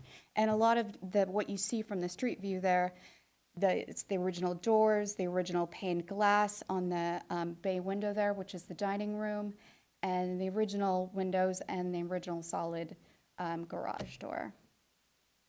So I would be honored for this to be placed on the historical registry, and I am open to your opinions. Okay. 1 second. Does anybody have any questions for Pratama? When I did the site visit, can you tell me the name of the window company where you got the new windows from? Sure. It's Milgard, which is Milgard. Yeah. Right, that's right. Thank you. That's it. A question for both Ani and you, but you're up here first. This was brought before applied in 2009. Yes. And how did you learn of the earlier application? Well, I actually was, the previous owner gave me the application. Did, okay. And and I'm also like, I love architecture. I have a Juris Doctorate degree. I also got my real estate license and negotiated the purchase of this house. And so, I'm a little bit more, I like to research, and I like to, keep things with historical as much as possibly intact. So I have that as a point of view as a homeowner, and also as someone who, really tried to keep in line with the original architect's wishes. I have a question for you, or maybe it's for either you or Jay. How come this didn't get passed before, or what's the story about the prior application? Okay, so actually it's really interesting because in 2009, staff actually recommended it to be on the historical registry and recommended that it be on the Mills Act. And I do have that opinion from 2009. And in it, it's interesting that they actually said it was an exemplary example of mid-century modern. And it retains really all of the features that it did in 2009. It's really remarkably unchanged. So for the opinion to have changed all these years later was a little surprising to me. But I agree with the original opinion that it should have been placed on the historical registry, and that it was an exemplary example of mid-century modern, so prevalent at the time of its building in 1962.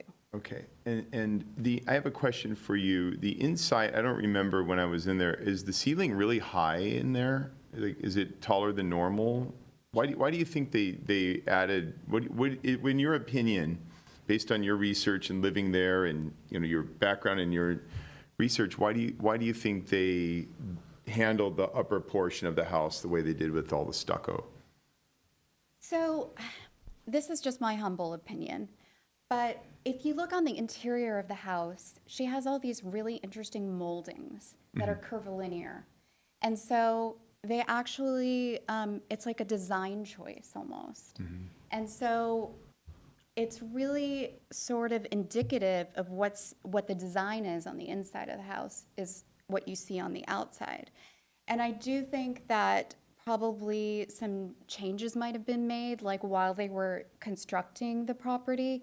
And I think that's kind of normal as to like when you get to a property and you're building it and you find that certain things work or they don't work.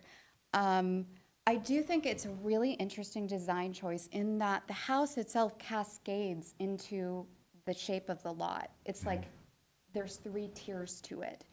And so some of the ceiling heights are different on the interior, like each cascade or each level is different. Some of them are higher than the others, but it still retains that sort of,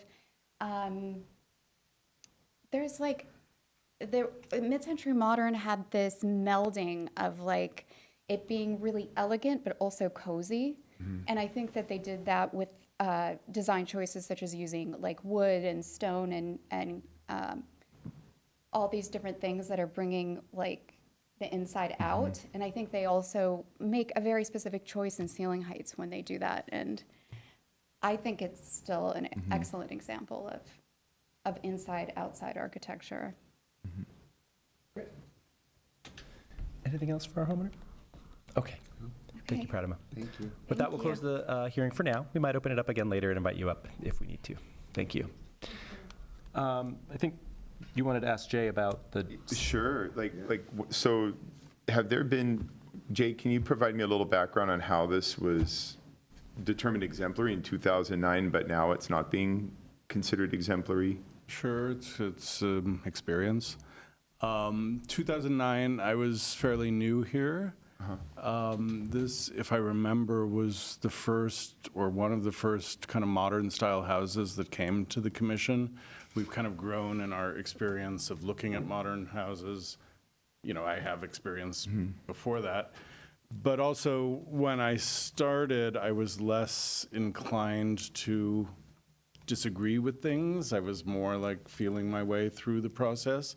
I love this house, so please, there's no offense intended in this judgment, but it is based on a lot of design review, a lot of thinking about modern design in Glendale, and the commission in 2009 had trouble figuring this one out. There was a lot of discussion. We went back through the notes. The commission ultimately was some members were fully supportive, some were really on the fence, some were no, this doesn't deserve to be on the Glendale Register. In their discussion, they came to a kind of a consensus opinion that it should be on the register, but it wasn't eligible for the Mills Act. So they recommended approval of the register and not the Mills Act. I agree with your quizzical face, Mr. Crignotti. It was a weird decision, but it was the decision at the time. The owner chose not to move forward to City Council because they weren't moving forward with the recommendation for the Mills Act, and so the application died. It is so old that we didn't want to include it in your materials. It's great that the Schmitz gave it to you, but we also thought, you know, we're not trying to hide anything, but it's also potentially prejudicial to see what happened before, and this is a de novo hearing, so we thought let's just keep that clean, but we would talk about it if it came up.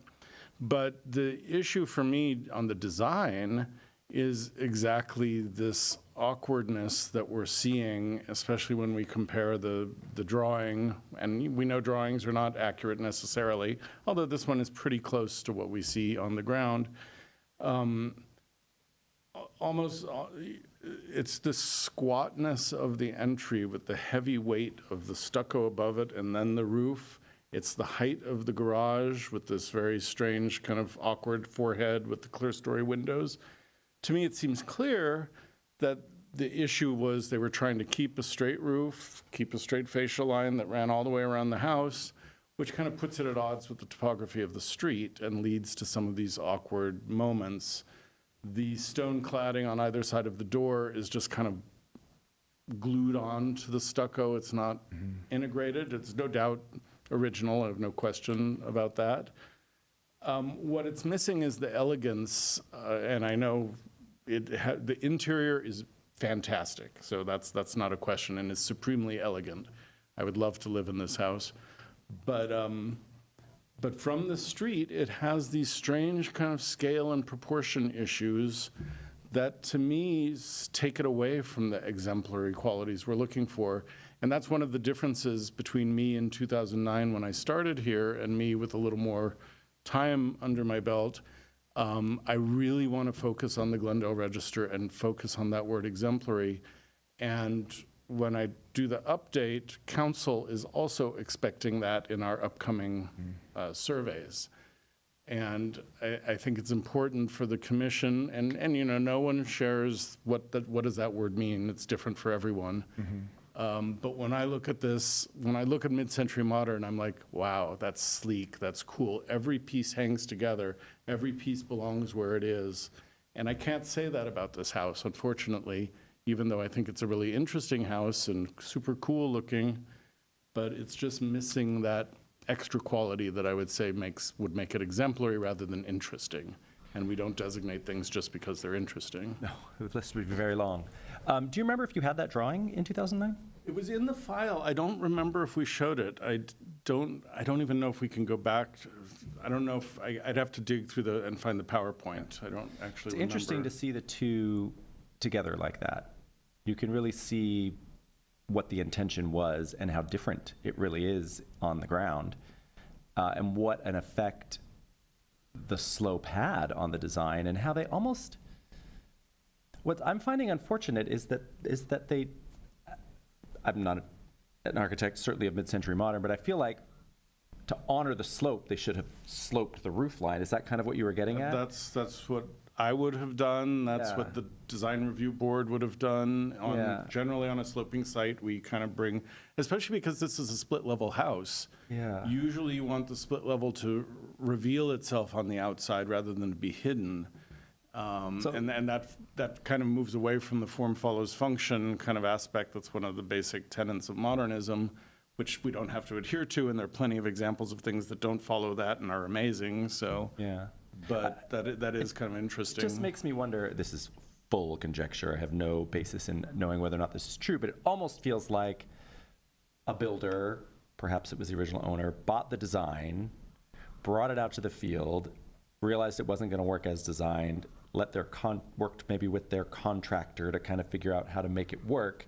It doesn't seem like this is purposefully designed, especially when you see what the intention was. And that the person that designed that up there would have let these kind of awkward modifications be made without just sort of readdressing it for the actual location. No, that's the story that I saw looking at the difference. It does, to be fair, and it's hard to tell with the perspective here, it does look a little bit like the left side of the house is buried a little, but that could also just be the foreshortening of that part of the design. It does look like it's pretty level, like as if this render or this drawing was done for a flat type lot. And the changes that you talked about, the height of the stucco above the door and some things like that, it just doesn't seem like those are sacrifices the architect would have made. I just don't feel like that maybe, I mean, what evidence do we have? Where is it written that this person was the architect of the house? Is it on the plans that were submitted? Where do we know it? So it's more of a presumption because the original permits are assigned by Modern Accent Custom Homes. So when you kind of do a little bit of that historic newspaper research, you see that name of that business is associated with Miss Baumel. And so she's also signed correspondences with the city as the president of the company. So she hasn't specifically prescribed architect to herself in these letters, but as the president, there's a presumption that potentially she may have also been the architect, so, You're saying that the name of the company appears on the permits themselves? yes. So we know the company that built it. It wasn't a builder that got a hold of plans. Yeah, there some were other way. similar companies working, and there was Greg's Artistic Homes, and Webb Wiley I can't remember the name of his company. And a lot of these firms were design build firms, and often the lead person was the designer, so there's a bit of presumption that she was the architect, but as the business owner probably had some involvement. Yeah, it doesn't feel like, yeah, anyway, okay. So, Daniel. two more, one question and one thought. Why was the Mills Act not approved back in 2008, even though they approved the nomination? Go ask whoever. I have no idea. It was No, you don't very remember. weird. Okay, I'll open the public comment. I knew all the, oh, I'm sorry, go ahead. No, of course. According to what I had, the paperwork that I had, it was going to be Mills Act approved. It's just that there were certain conditions. And because the owner, who was only, I'm the third owner of the house, there was, the second owner was only there for a year, and she's the one who put forth it on the registry. And from that opinion, it says that it was approved to the registry and also to the Mills Act, pending certain changes. There was like a window, I think the kitchen window was an add-on at that time, and it was like one of those ones that project out, kind of like There was a garden window that, Yeah. in their discussion, they said the garden window is not appropriate and needs to go. So they said as long as you make those changes, then that they would accept it to both the registry and the Mills Act. That's the information that I had. And I can try to That's how pull we it usually back. do it. Yeah. When we provide the approval, the recommendation for the Mills Act contract, that's the opportunity we take to make, to encourage or ask the homeowner to make specific modifications. So it sounds, Unfortunately, that isn't what happened. The Mills Act was specifically not approved or recommended for approval. it would say in the staff report, right? I've- Oh, no, it I've- wouldn't say in the staff I report. remember this. This is something I've told this story many times over the years about. It's on the staff report from 2009, to Jay's actually. No, point is- the staff report was written before the decision was made. Yeah, I think to Jay's point, it sounds like what happened was staff was Yeah, we were encouraging supportive and at supportive that of point. it. Yeah, But then definitely. when the commission actually convened and deliberated, the commissioners decided to pull the Mills Act out of the recommendation.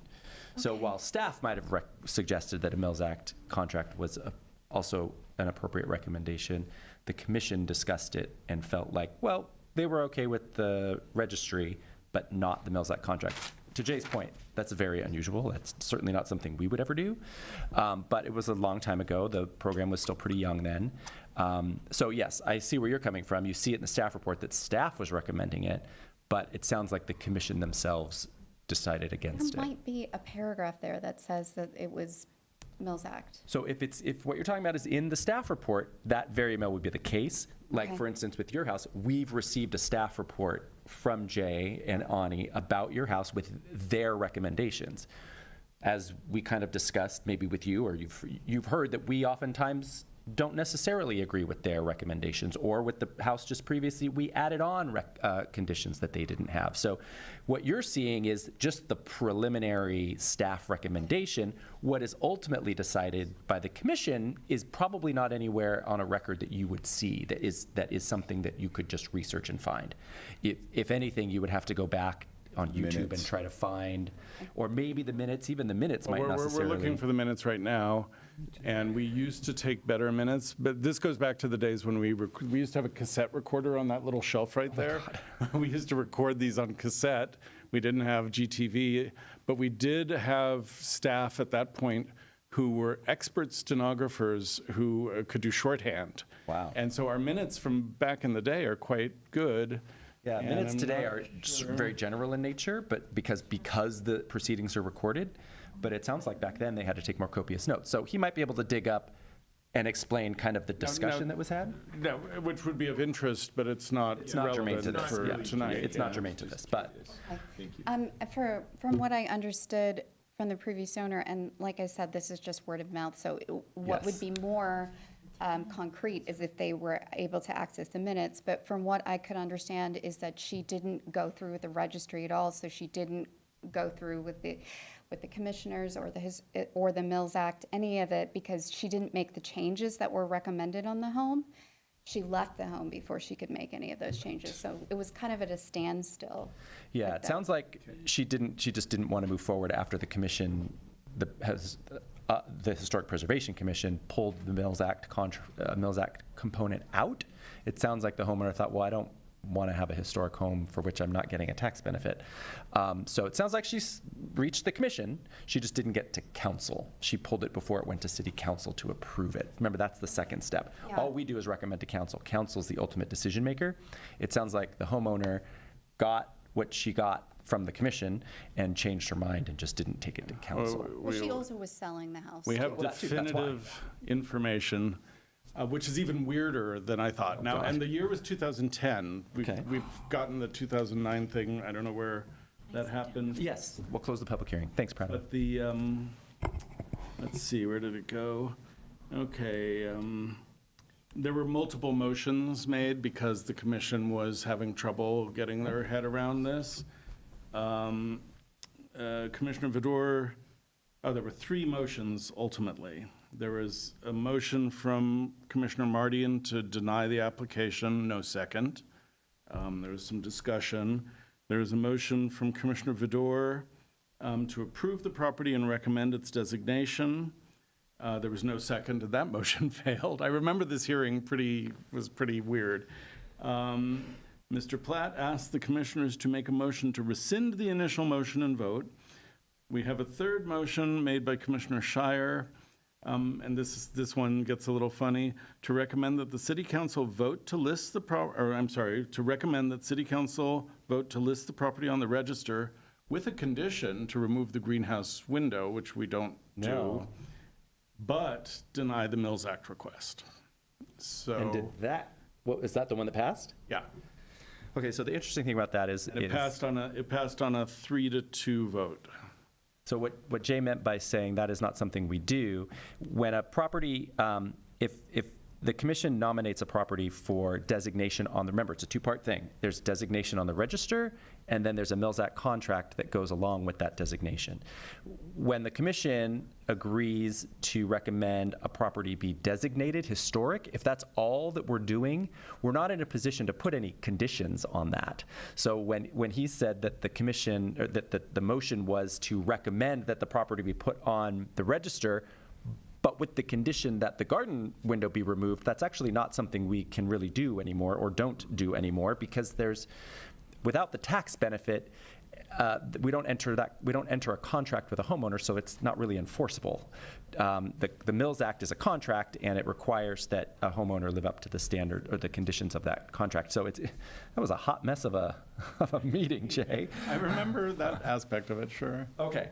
Well, go ahead. Do you want to continue? Yes.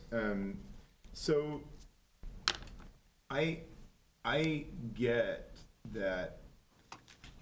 I understand that this house, from what Jay and Ani have said, I understand that this is certainly not a typical high design, mid-century modern house of the kind that are commonly landmarked, and they tend to, it almost becomes a cliche, big glass, right angles, some asymmetry, case study looking.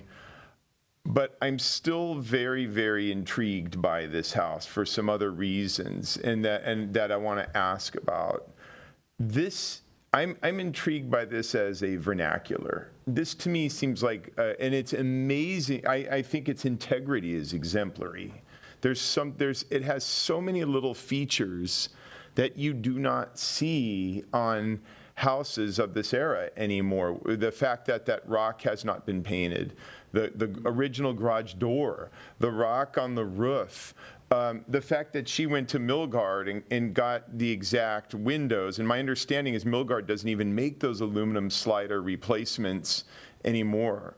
The pebble dash at the entry, I get that this is not a perfect example or a high design example of mid-century modernism, but it still, to me, reads as a time capsule. It seems like something that's not every house in Glendale or anywhere in the 60s, 50s was high design. You had examples like this that were not perfect high design, and I think it's remarkable that this one still exists. And it has features that to me are distinctive in terms of its curvature, and it's almost a little more what we would call expressionist, I guess.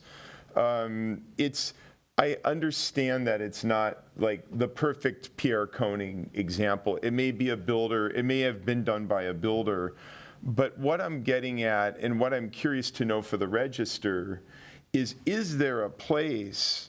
I think that intact vernaculars have become exceptionally rare. It's almost like if you go down the street and you see a ranch house that would still have its wood shingle roof, which I know they're not supposed to have anymore, and its original garage door, and maybe its original diamond muntins, and it may not have been a high design example of a ranch house, but it stands out as distinctive because its details are all still there.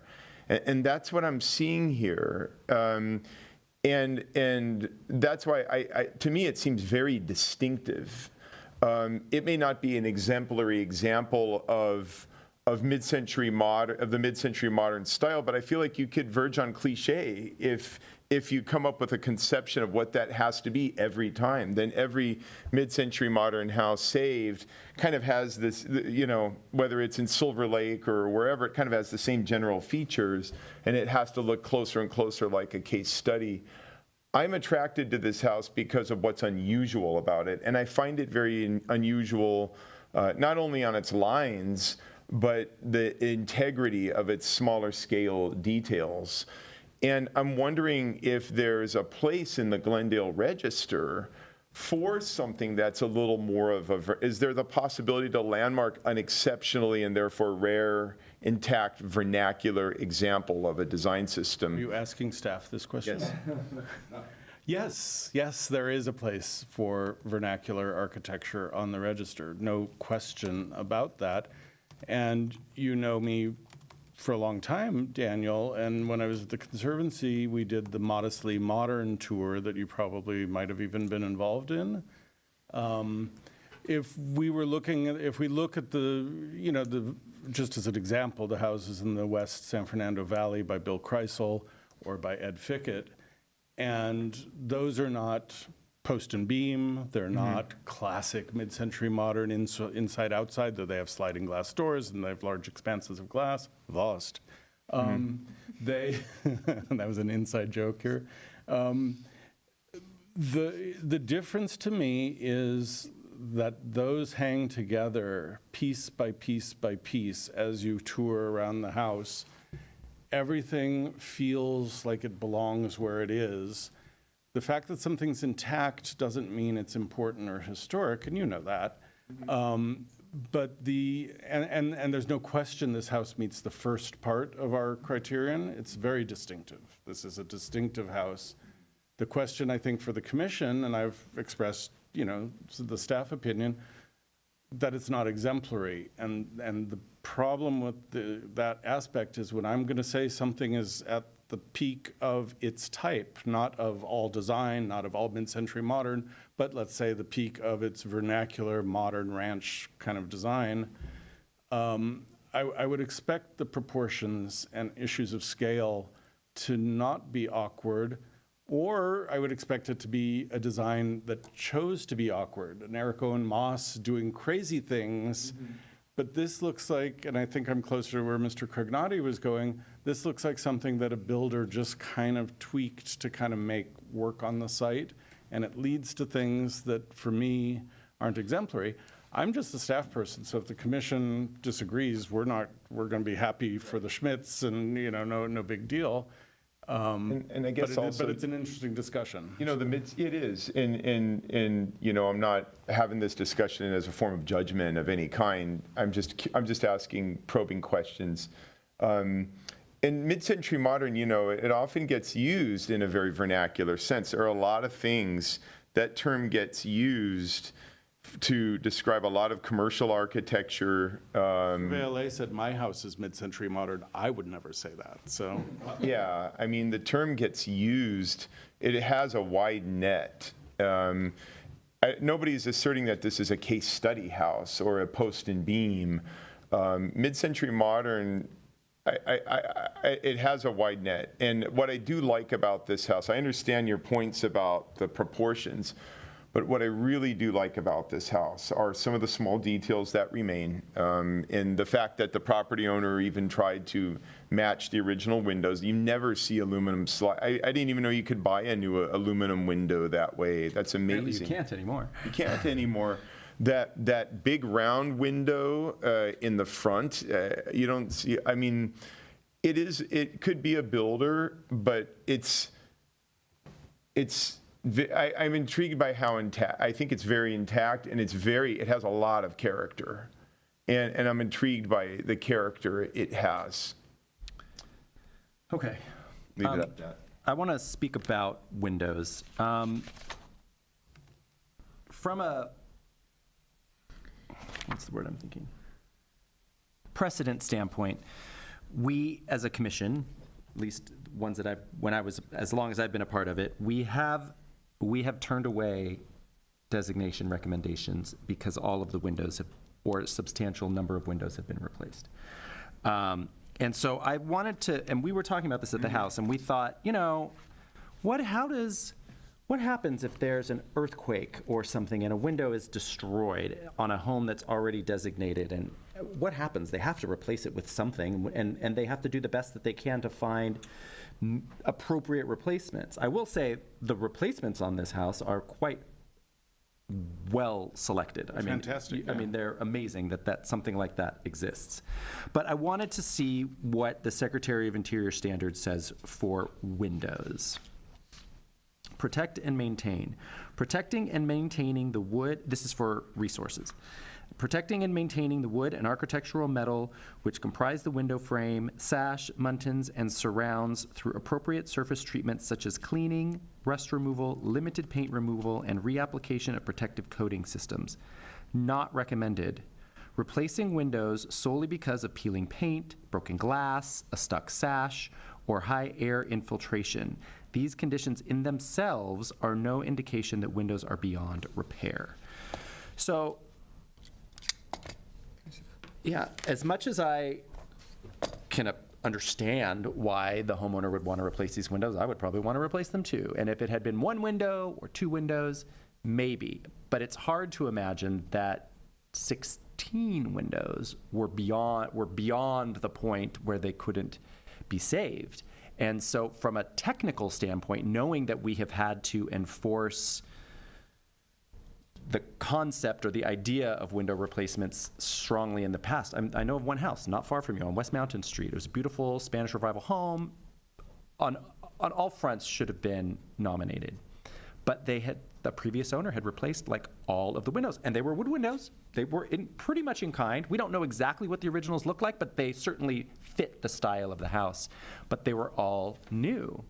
And you may have heard in one of the previous two houses today, one of the houses today we just were talking about was Bel Air, where they had replaced. Where the developer, the flipper, or so is who that was. A guy bought the house and flipped it. He restored every window. He didn't call Andersen and have them come out and put in new windows. He didn't do that. He probably saved money by not doing that, frankly, because Andersen window, whatever, would be expensive, and it's oftentimes less expensive to repair windows. But he didn't even do that great a job. Actually, I don't even think he did it. The homeowner said they did it. They went in there, and where they could have replaced the windows, they didn't. And to their benefit, because the bar we have to remember, and when we're talking about properties that contribute to a historic district, which your property does not, we're not talking that your house is in a historic district, but there's levels of historicness in Glendale. We've got properties that are designated as individual historic resources. We have properties within historic districts that are contributors to the district, that they themselves might be a little too vernacular to stand out on their own, but they contribute to a larger story. Those homes, and I'm using, these are my words, these are not staff's words or any official words, but the way I try to explain it to people is contributors to a district have to appear historic. Changes can be made, materials can be updated, so long as they do their best to match what is there. Designated properties need to be historic as much as possible. The materials, the systems, not the systems, but the elements of the property need to actually be the historic elements, not that they appear to be the historic elements. What you've done, if your property was a contributor to a historic district, you've done exactly what staff probably would have needed you to do, which was replace those windows as closely in kind as you can because you're a contributor to a district. But when you're an actual designated resource, the bar is just much, much higher. And even if we think that the property is exemplary enough as a vernacular example, we have to acknowledge the fact that there are just enough elements of it that are no longer actually historic anymore. And that's where it became difficult for me. And seeing the drawing and what the intention was for this house and how it turned out was also a little bit interesting, for lack of a better word. I don't want to put a negative spin on it, but I'm going to say it's a little bit disappointing because that's a pretty dramatic design. And I understand why they made the changes that they made. I think they could have made potentially better choices from a design standpoint. It's still a super cool house. I love the inside of it is amazing. That curved couch that's built into it. I mean, there's so many things about it that are amazing, but I don't know anymore, having really studied it, having looked up, doing some homework afterwards, that it is exemplary enough, even as a vernacular house, vernacular example.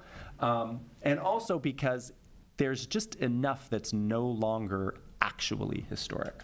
So my question about the windows then is, where does it fall with the Glendale Register? And some of this is my lack of experience with GR properties. If a property owner wants to replace a window basically in kind with a new window, and let's say they want to go from single glazed to double glazed, to help with their energy bill or for the environment or climate, that's a pretty reasonable and fair reason, the same way like getting rid of a lawn, in terms of trying to avoid an excess of energy either seeping out of the house or trying to save on it.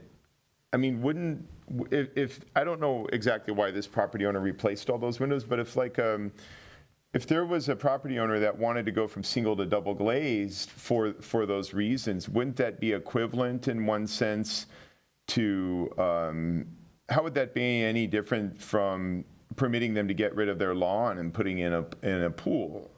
You see what I'm saying? No, we've thought about this a lot. So question, answer now? Yeah. One answer? Yeah. Yeah. It's just, yeah. Well, I wanted to also address yours, but I'll go with Daniel's first. We allow window replacement in historic district properties to allow people to gain the benefits of double glazing. And we make sure that the new windows come close to what was there in terms of grid patterns and sizes and dimensions. We're never going to hit that mark as well as we'd like, but we're getting pretty good results on a lot of the houses that we're doing that for, with controversy within our local historic preservation community, sorry. We haven't had requests for significant window replacement in Glendale Register properties. I've always thought the first thing that we would do is go out to verify the condition before we decided one way or the other. I've also thought it would be very likely we would bring those to the commission for public discussion because we're treating our Glendale Registers, most of which have Mills Acts, very differently than we treat our historic district properties. Going back to Chris's comments, a house in the 60s that had the original flush aluminum slider windows were not something that the people who wrote the standards or the people who work for the Park Service really were thinking about. They were thinking about wood windows. They were thinking about steel sash industrial or steel sash in residential. I've often wondered, what are we going to do when we start dealing with this kind of replacement? And the windows that the Schmidts found are really good. And we believe that some companies are still making aluminum replacements. The difference is the old windows had incredibly thin sight lines. And the new ones, and this was a really nice example, the sight lines were not so chunky as I'm used to seeing. So this was a good replacement ultimately, but it's still removing integrity from the property without the benefit of having seen if these things could be restored. Going back to the 60s aluminum windows, which I grew up with, they're not good quality. They leak air, they leak water, and I don't know how repairable they are. It's not like you have a nice hefty putty joint that you can replace or weather stripping that you can do. They're pretty flimsy in their construction.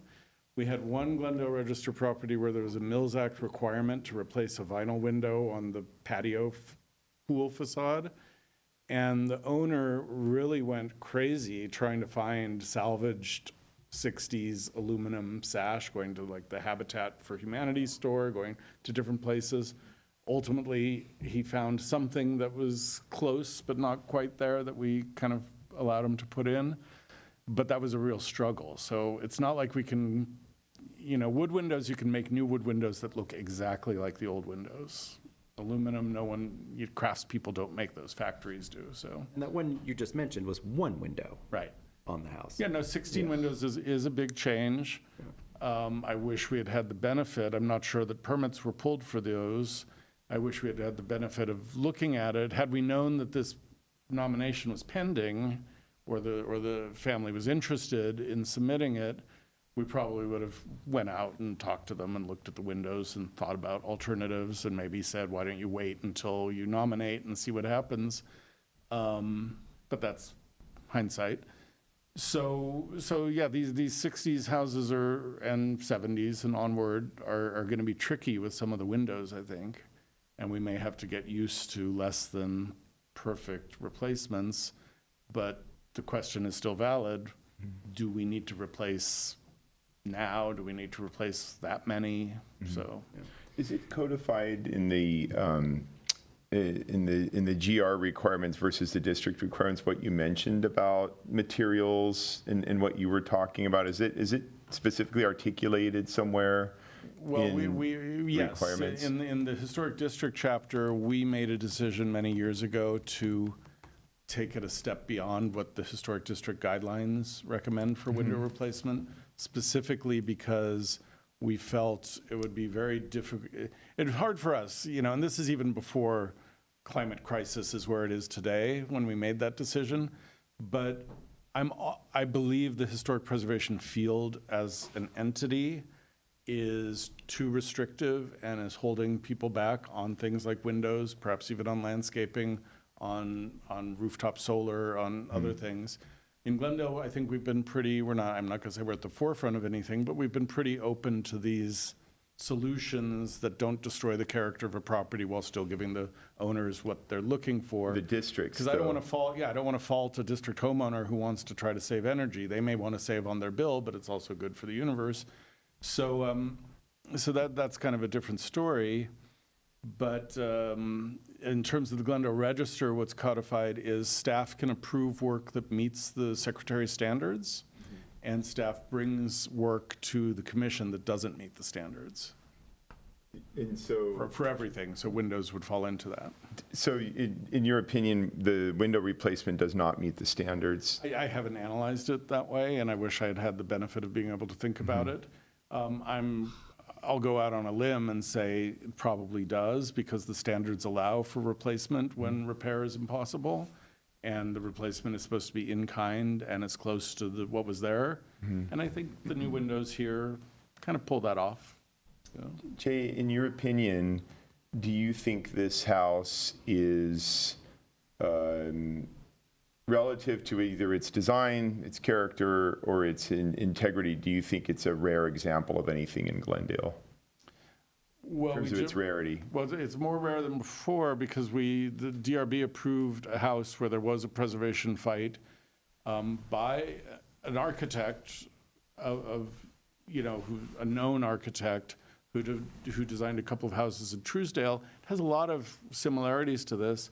Similarly, I didn't support that as a historic resource also because it had tons of awkwardnesses and lots of, plain stucco surfaces where when I think of the vernacular modern, modestly modern, once you get to the back of a house, often it turns to all stucco.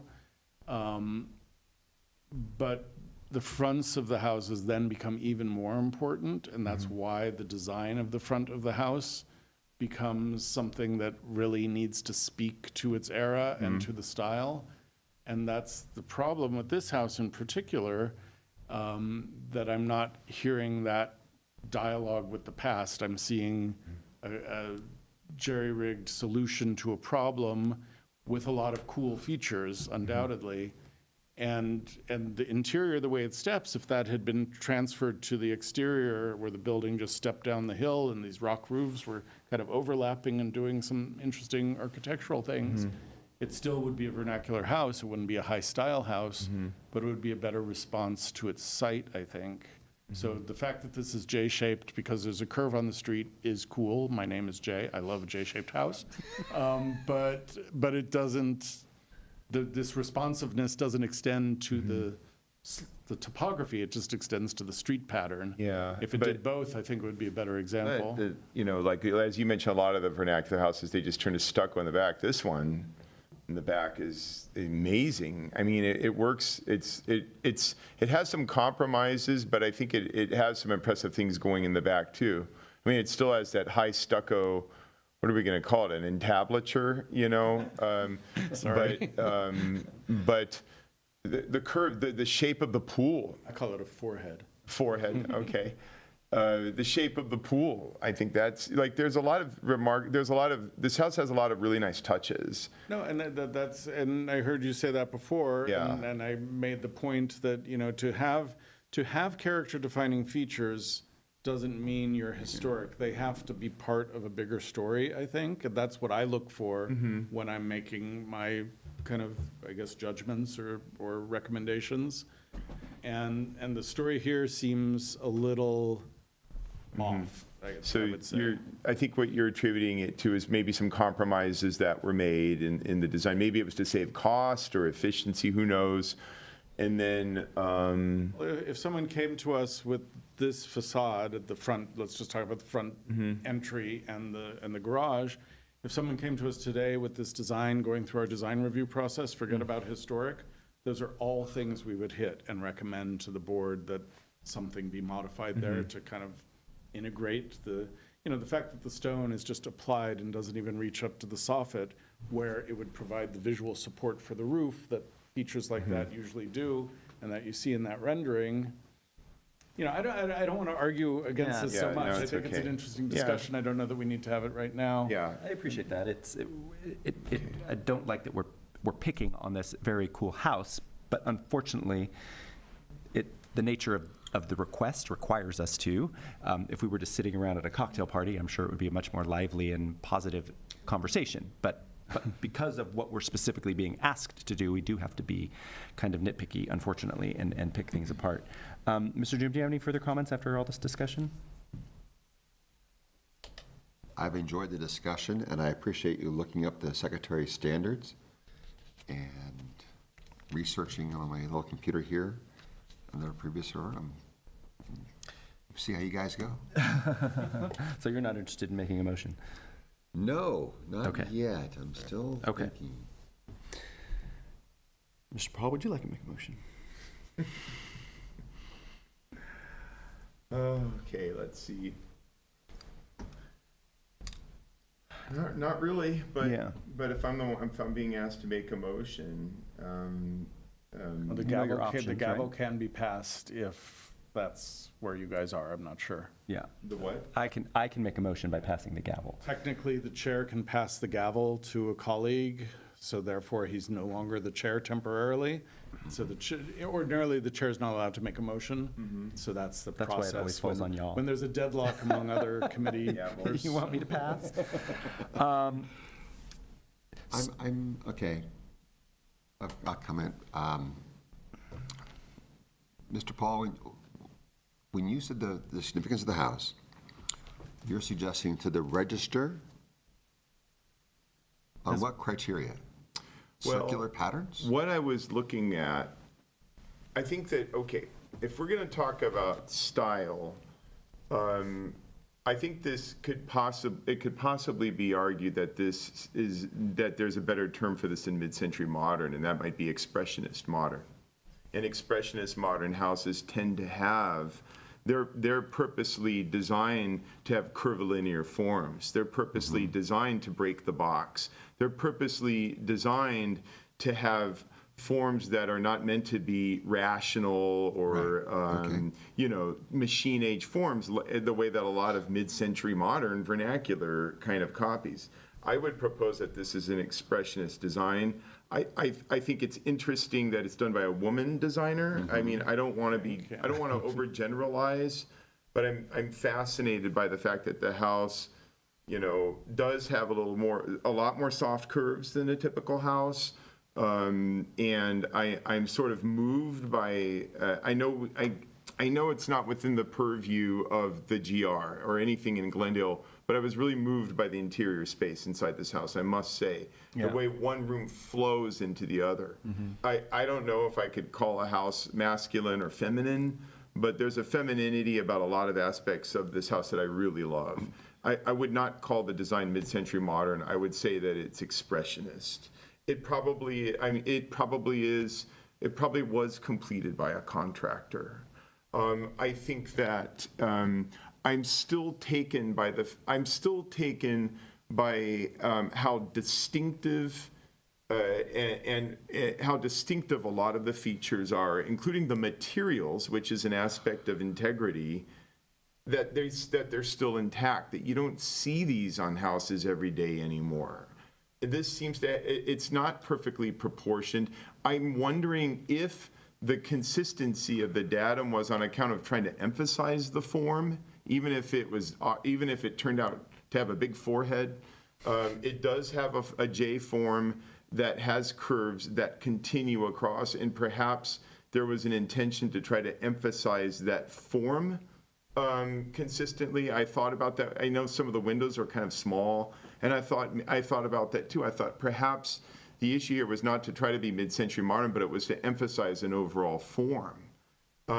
Was that perfectly executed? Certainly there's parts of it, as Jay mentioned, that are awkward, but if we're looking at it as an expressionist building versus a mid-century modern building, whether it's high design or low design as mid-century modern, maybe the form becomes a little more paramount. With the fact that it's also only one of 2 homes in the general area that she designed? Well, and that's... Not that there's more of them, but the fact there's fewer of them? She did We don't know of any others. Oh, no, not in Glendale. The other 2 Fair. properties that have been potentially located are in Pasadena. Right. The fact that there's only 1 or 2 others makes it even more unique. There is a bulletin, and I think I don't know if there's language in the bulletins, in the National Register bulletins about rarity. And in some cases, rarity could make a property more significant. That's for the National Register. Rarity's not in our code, so please don't. Okay, so go there. we can't go. We can't use Okay. that? Okay. But I will say that I think it has distinctive character as an expressionist form, even if it's not mid-century modernism in the typical sense that everybody expects. Okay.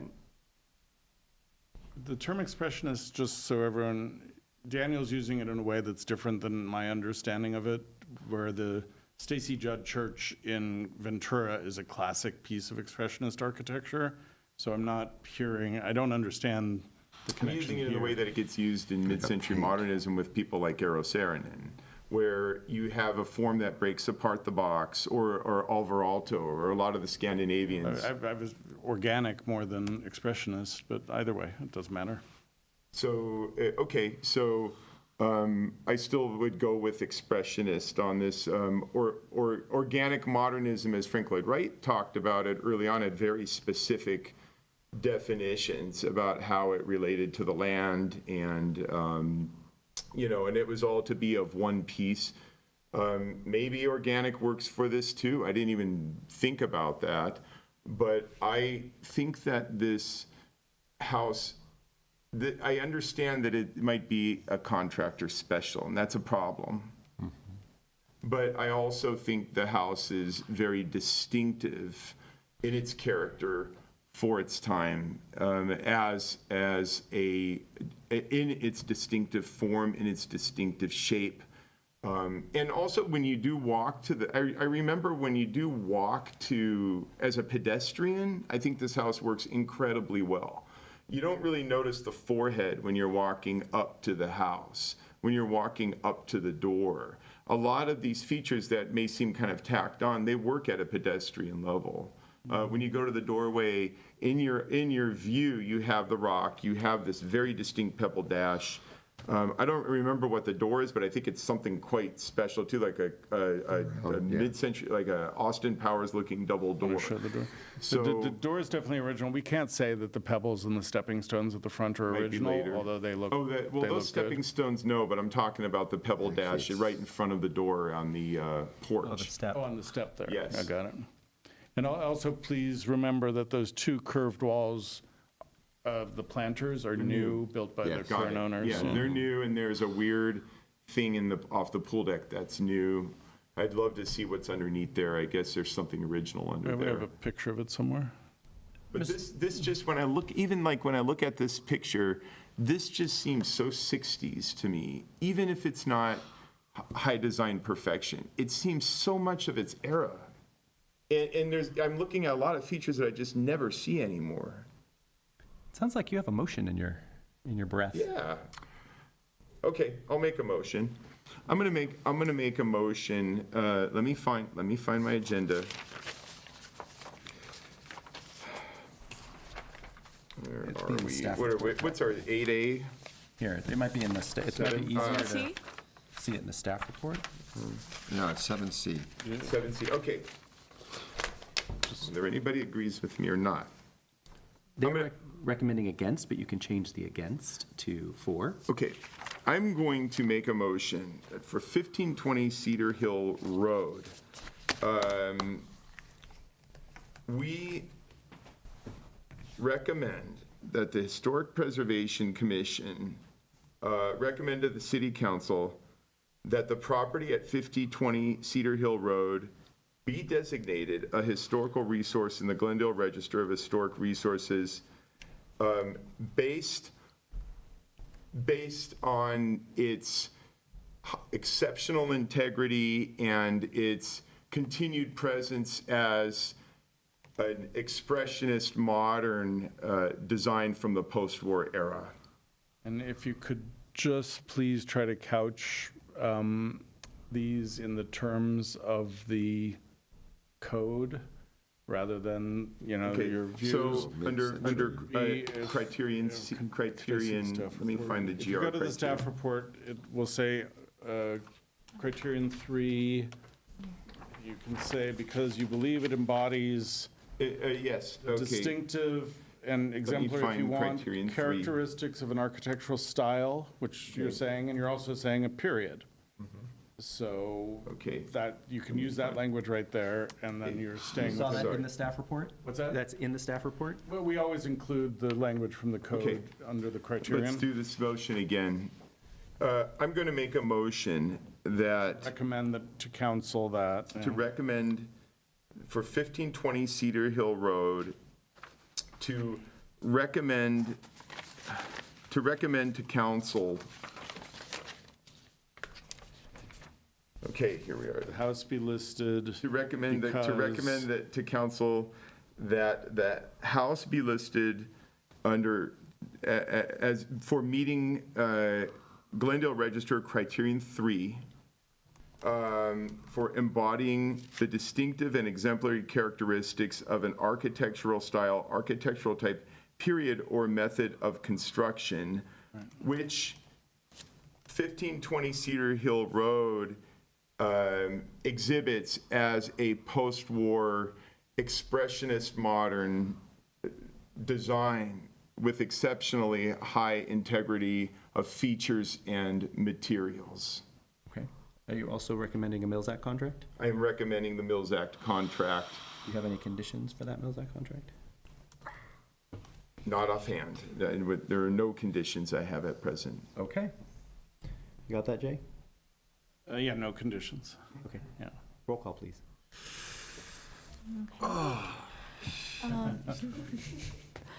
Commissioner Doom?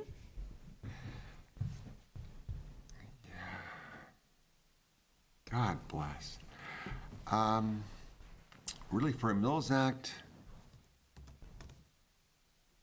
I can't abstain, can't I? Because there's no reason to abstain. I'm reading it again, and I was reading it again, and your report, you stinker, you brought the report.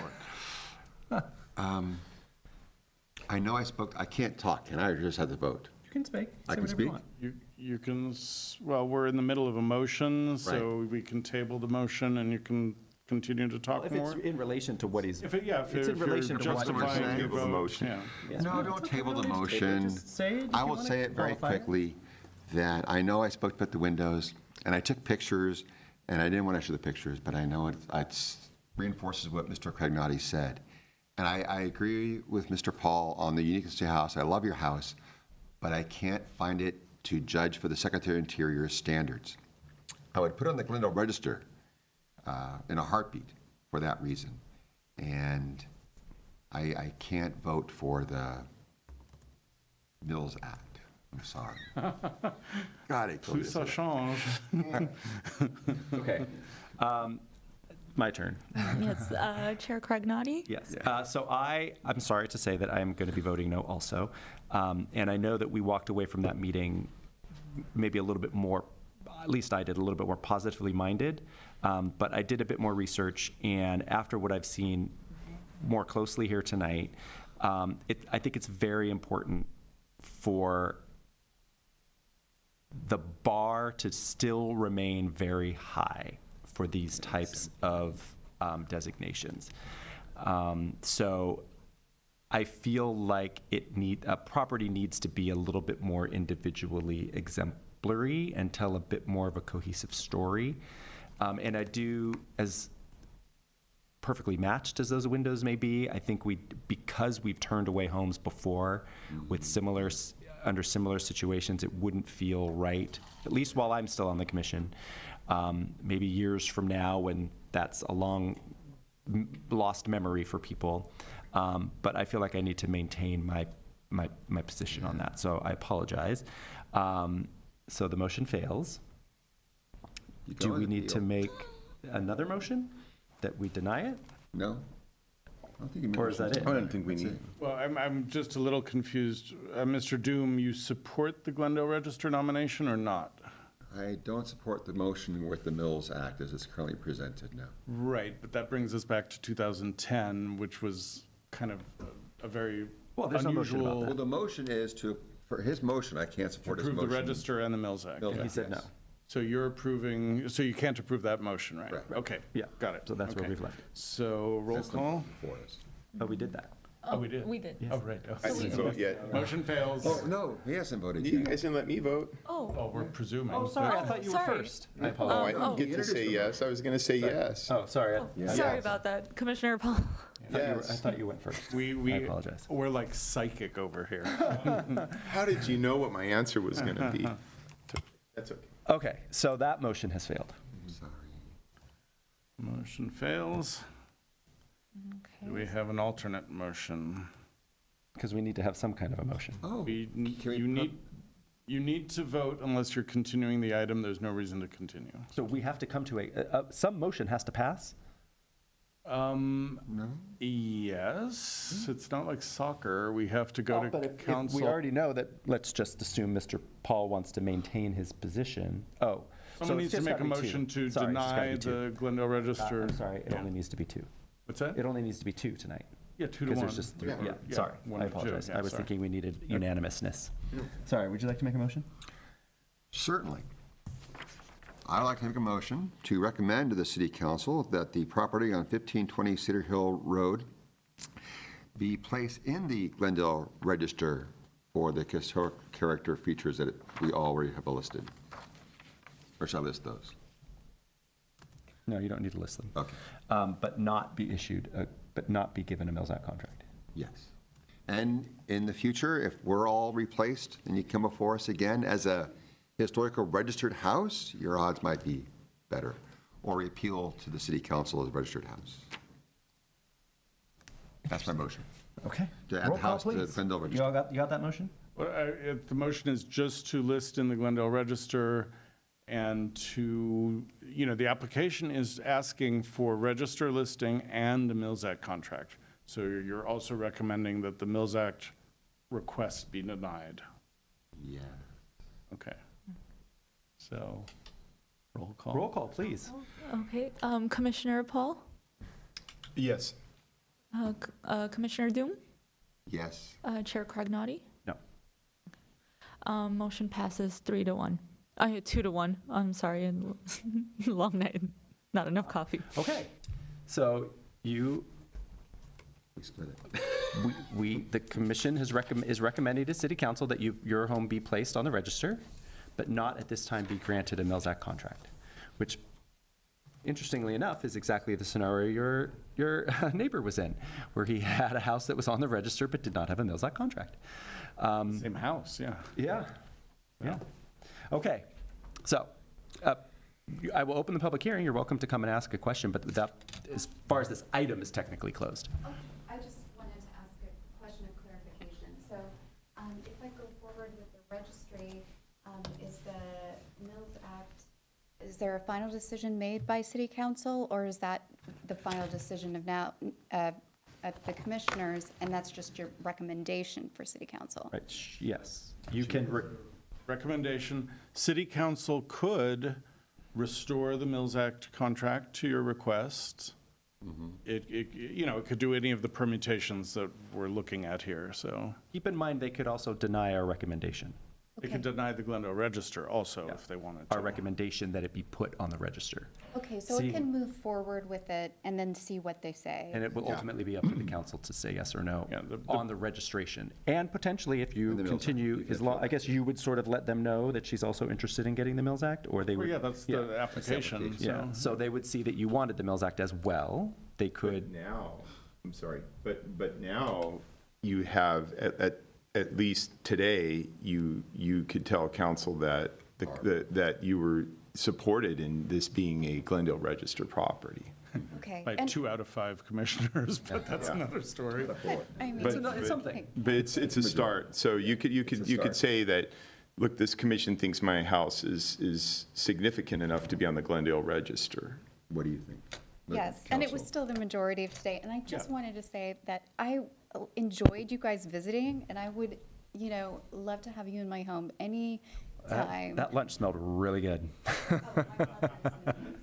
Oh, yeah. Thank you, Commissioner Pratima. invites himself to lunch, interesting. Thanks for sitting through the long meeting. I wanted to say thank you. Thank you. and, Thank you. Appreciate your consideration. Thank you, dear. Thank you. And then we'll obviously talk more to help you, because we'll be going to council probably in November with this. Just So going soon. let us know if you have any vacation plans or anything, so. Okay. Thanksgiving.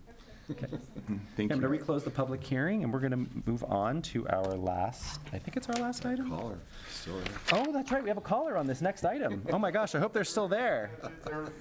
Good Get memory. 3 students who are getting A's. Yeah, 8+, I think, Stayed for goodness. one of the houses folks, and so they Still there, came late. 2 hours and They 9 came minutes late. later. Wow. Although Christian DeMille was there the whole time. All right, guys, we're going to get Been here Jay's the whole report on 8A.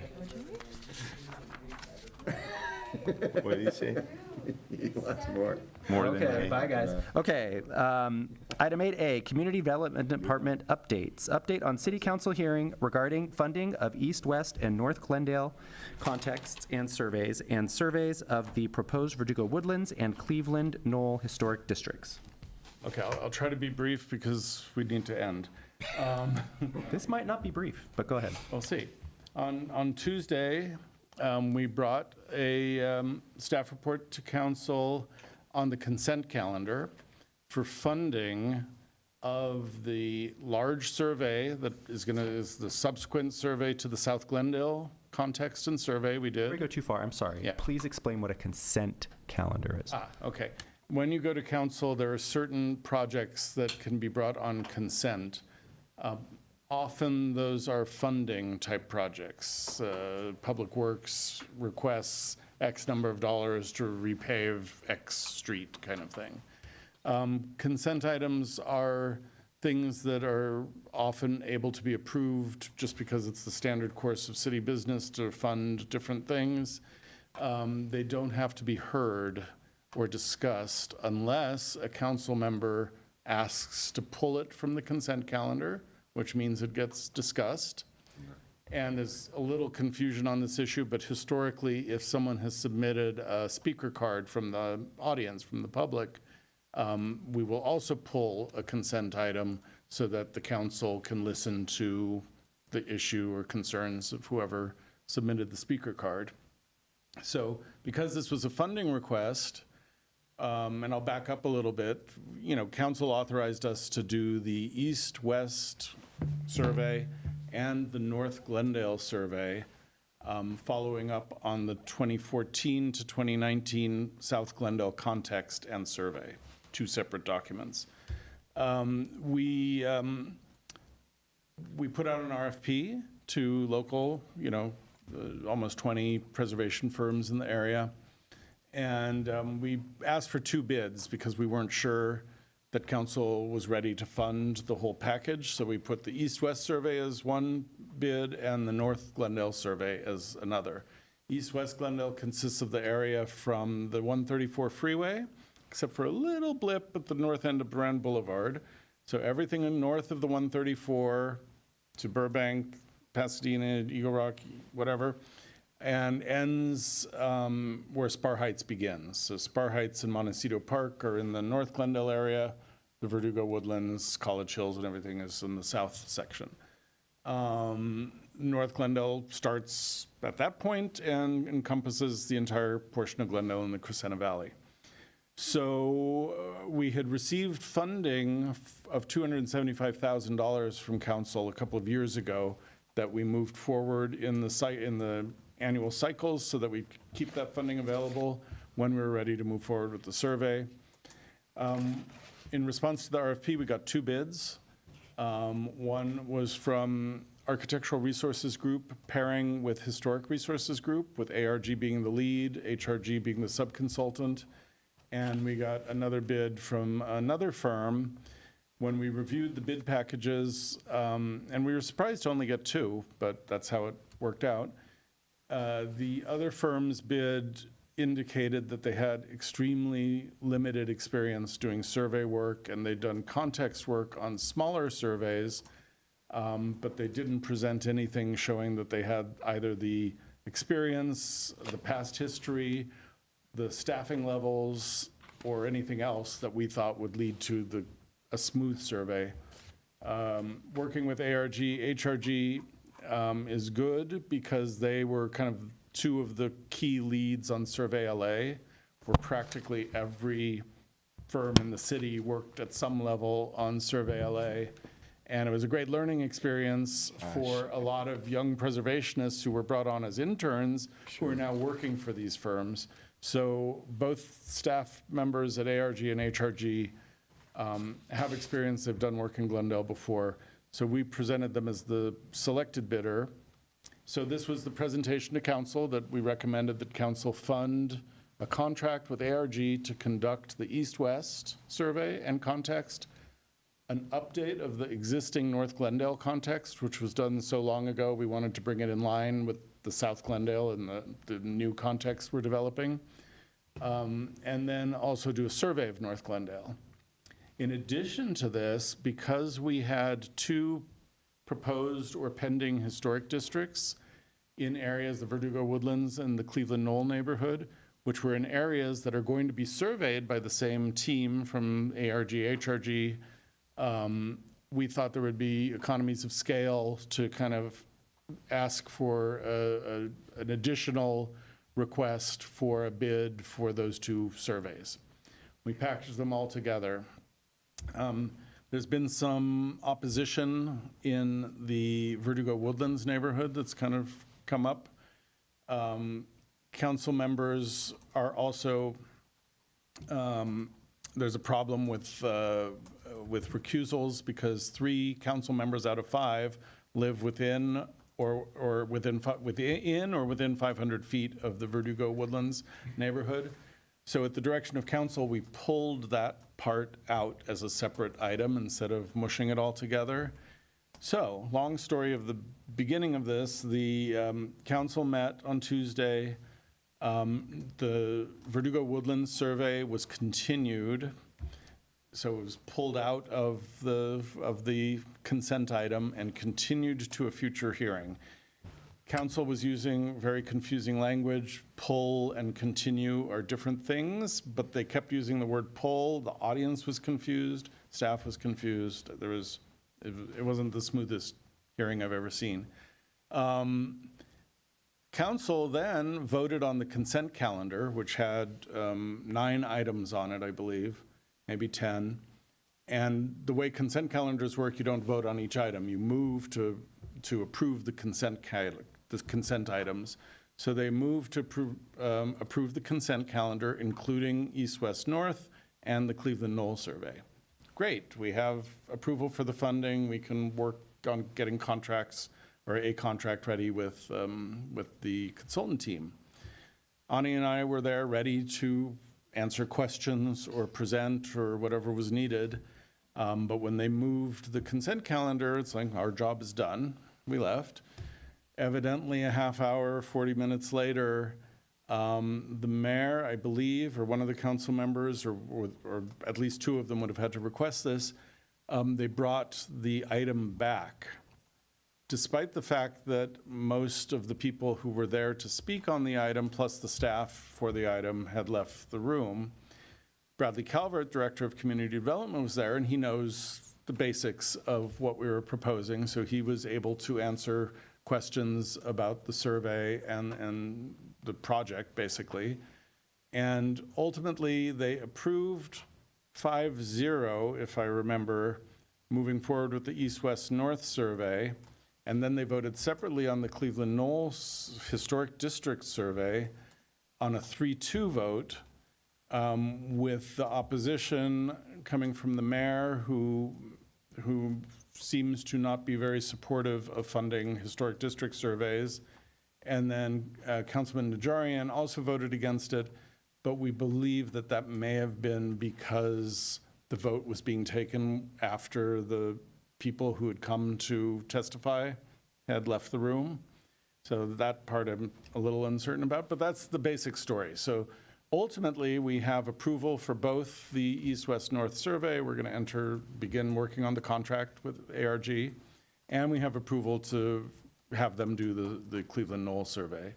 I'm not sure what date we're going to come back with Verdugo Woodlands. So that's my update. So Hold on. And we can't have too much. Quick We question. can have a little discussion about But just this. a quick, I don't have a discussion, I just have a And if question. I got anything wrong. No, I just have a quick question. Alan was actually in the room and we weren't. Let's so- take his question so we can get to our caller. Okay. I want to ask my question really quickly. I just want to know, just to be clear, Verdugo Woodlands got, what happened with Verdugo Woodlands? Continued. Thank you, that's all I need to know. Thank you. Thanks. Okay, so before we really dive into this, we have a very patient caller, hopefully still on the line, so let's get him. Okay. Mr. Palayan, it's the HPC. Are you still there? Yes, I'm still here. Wow, good for you. Thank you. I've done a lot of errands while I've been waiting, so it's all good. Okay, you're very patient. Go ahead. So my name is Chris Palikian. I moved into the Verdugo Woodlands area about 2 years ago. Born and raised in Glendale, lived in the 91202 Upper Cumberland Heights area my whole life until we found this great home here in 91208. I am an architect, AIA member, and I've worked on historically significant projects in South Pasadena, San Marino areas, which have all been recognized by the AIA and received many, have been published over and over again in different architectural publications. However, I'm actually calling in opposition of adopting another historical district in Glendale. My concern is that we've identified homes that represent many different movements in architecture that all represent different times in history. And my concern here is that maybe historic districts don't leave enough flexibility for architectural innovation in the future. I think that had we, for instance, and this is a hypothetical, adopted a historical district, for example, in this area when we had the Spanish Revival and European Revival projects, that maybe architects like Schindler would not have had opportunity to build the homes that we now say is part of this very character and fabric that we're trying to preserve. So I think we do need to look at this in a more responsible way and ensure that we do have flexibility for architectural innovation in the future. I understand that, I also am concerned about people coming in and doing remodels that really make no sense, and, it's the same white stucco block trim projects. I just wonder if there is a way to stop those projects while still, still having some flexibility in design. Additionally, as we continue to add more districts with the historic designation, I wonder, does the city plan to add more funding, to add more staff, and to expedite not only the process to become a historical district, but also expedite the historical review process and not tie up homeowners in extensive review processes that are sometimes, feel arbitrary or just never ending. And I don't need answers now, but just additional things are, is the district, is it the boundaries of the district, will it be accepted as an all or nothing? Or as we do this survey, is there a chance that the district boundaries change? Because there are some homes, especially closer to the Cañada, the large street Cañada, where they don't really look like they fit in, or they've been, severely butchered. So to tie these in and lock these homes in, I fear that maybe we should consider making the boundaries slightly smaller. And final point, I promise, and we just found out in looking at the documentation that our house is one of the examples that the petitioners put on this historical application. So if we were planning on doing work for this property, do we have to now wait for the survey to be completed to figure out if our property is a contributor, or can we move forward with the process of design and engineering? Okay. We will do our best to address the questions that you've given us. Thank you for calling, and thank you for waiting. Appreciate it. We can't really discuss most of that because it's unagendized and council hasn't heard the district yet, so we don't know what's going to happen. In terms of boundaries can be changed during the research and designation process. The consultant may change them. HPC has the opportunity to change them. Council could recommend changes to them. So those aren't set in stone. Some of the other questions were more opinions that we can just take as... But the one about his last question, I guess it's really simple. Is it considered a pending historic district yet? The Woodlands is a pending historic district, so yeah. He would need to follow the guidelines of the district. It doesn't mean work can't be done. No, right. At all. It just means that instead of following the citywide design guidelines that apply to every part of the city outside of historic districts, the historic district guidelines are used. Yeah, so while it's a pending historic district, we use the historic district guidelines for addressing modifications. So I hope that answers your last question, caller. We have one more speaker, Alan Turham. Back again. Thank you, sir. 3 for 3. Thank you. I'll try to make this short. I did attend Tuesday's council meeting, and I was there to support the Cleveland Knoll Historic District. And I wanted to, if anyone hasn't watched that meeting, And I know politics are, you have to watch your step. But I wanted to point out that during the discussion on Cleveland Knoll, after the mayor pulled it for reconsideration, she had a back and forth with Vartan Karpetian. And she basically said, not only am I not going to vote tonight for the survey, when this comes back as a district, I am not going to vote for it. And I found that to be quite disturbing because, for a council person, much less the mayor, to say, I'm prejudiced against historic districts, I've already made up my mind. I haven't heard anything from the community. I haven't, I don't know how many signatures are going to be gathered. I'm going to turn it down. I'm going to vote against it. And I just found that rather shocking. And the fact that she wanted to cut the process, Vartan Karpetian said, we should follow the process and do the survey. And the fact that the mayor just wanted to cut it off before the survey is even done to see how many contributors there are, and she's willing to just scuttle the process was disturbing to me. The prior meeting, a couple of weeks before, she had made the comment when a resident spoke about historic districts, and I'm quoting her, and I quoted her at that meeting. People that have homes can wake up one morning and they can't do anything to their home, quote. And I disputed that and gave 6 or 8 examples of things you can do in a historic district. And her comment to me afterwards was, I'd taken her words out of context, and she attacked me personally, which I didn't appreciate, and said, I don't appreciate it, sir. Well, I didn't appreciate her comment either. But I think it's important for this commission to understand that there is this antagonism on the part of the mayor, I don't know about the other council members, against historic districts.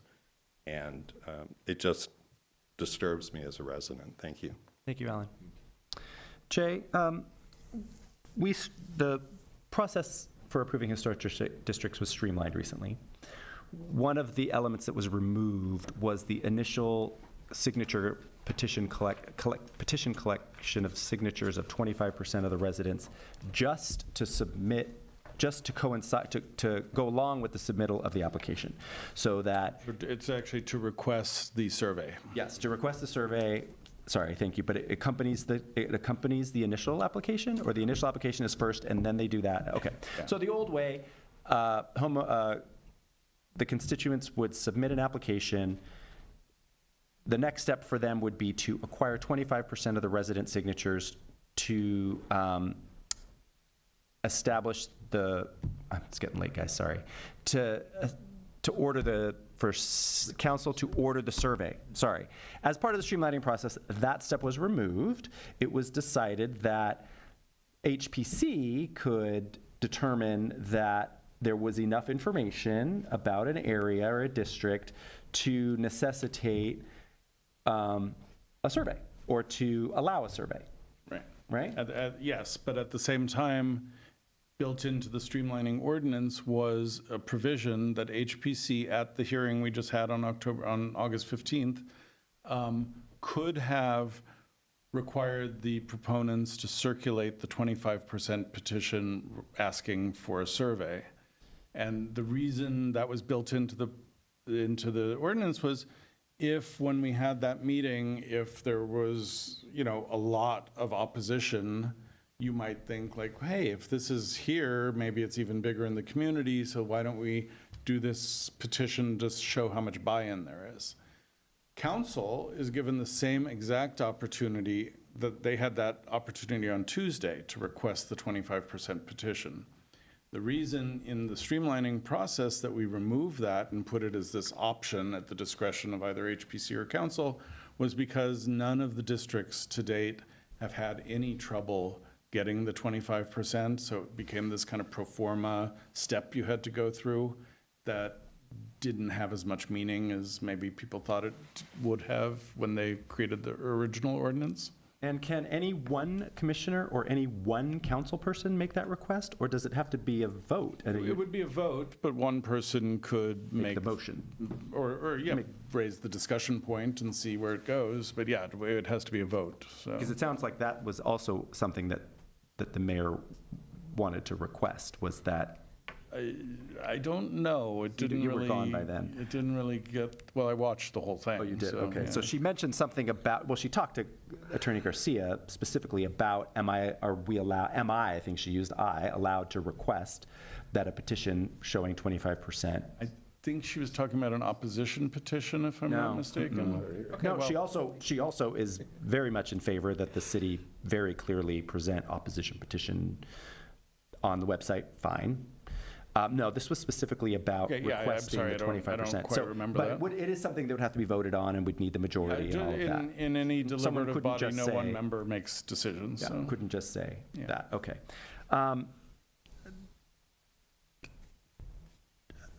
There is definitely, it feels like hostility brewing on the Council for Historic Preservation. So if you are in a district, in one of these pending historic districts, the threshold is still technically 51%, is that right? It's 50 plus. 50 plus. Yeah. Do everything you can to get a lot more pluses. I would say, I couldn't even tell you how high you should go. You should go as high as possible if you have to knock on doors several times. There's enough pushback, it feels like, on council that if there's people on the fence on council, that they could be pushed either way. That's not fact, that's just my opinion. So I did want to address something really quickly while I'm still thinking of it to our caller. He asked if there was a way to, essentially to have it both ways, to protect the neighborhood from outrageous architectural decisions and that potentially harm in a way, or just at least distract from the conformity of the neighborhood. Is there a way to have that without a historic district? We have a design review process in Glendale, and I think they do a pretty fine job most of the time, but there are people that don't think that they do a fine job most of the time. And I think what's more important is that even if these two new districts, potential districts pass, Cleveland Knolls and Verdugo Woodlands pass, there will still be far more neighborhoods and homes in Glendale that aren't historic districts, that to oppose a historic district is a little bit hard for me to accept, because there's plenty of choice. Not just within Glendale, but go to Burbank. No shade on Burbank, but it's kind of the Wild West over there. You can do whatever you want in Burbank. They don't have design review, or they didn't have design review. They might be trying to get design review because of what has happened to some of their neighborhoods. But I don't think it's right to, we're not asking, I don't think anybody's asking for the whole city to be deemed a historic district.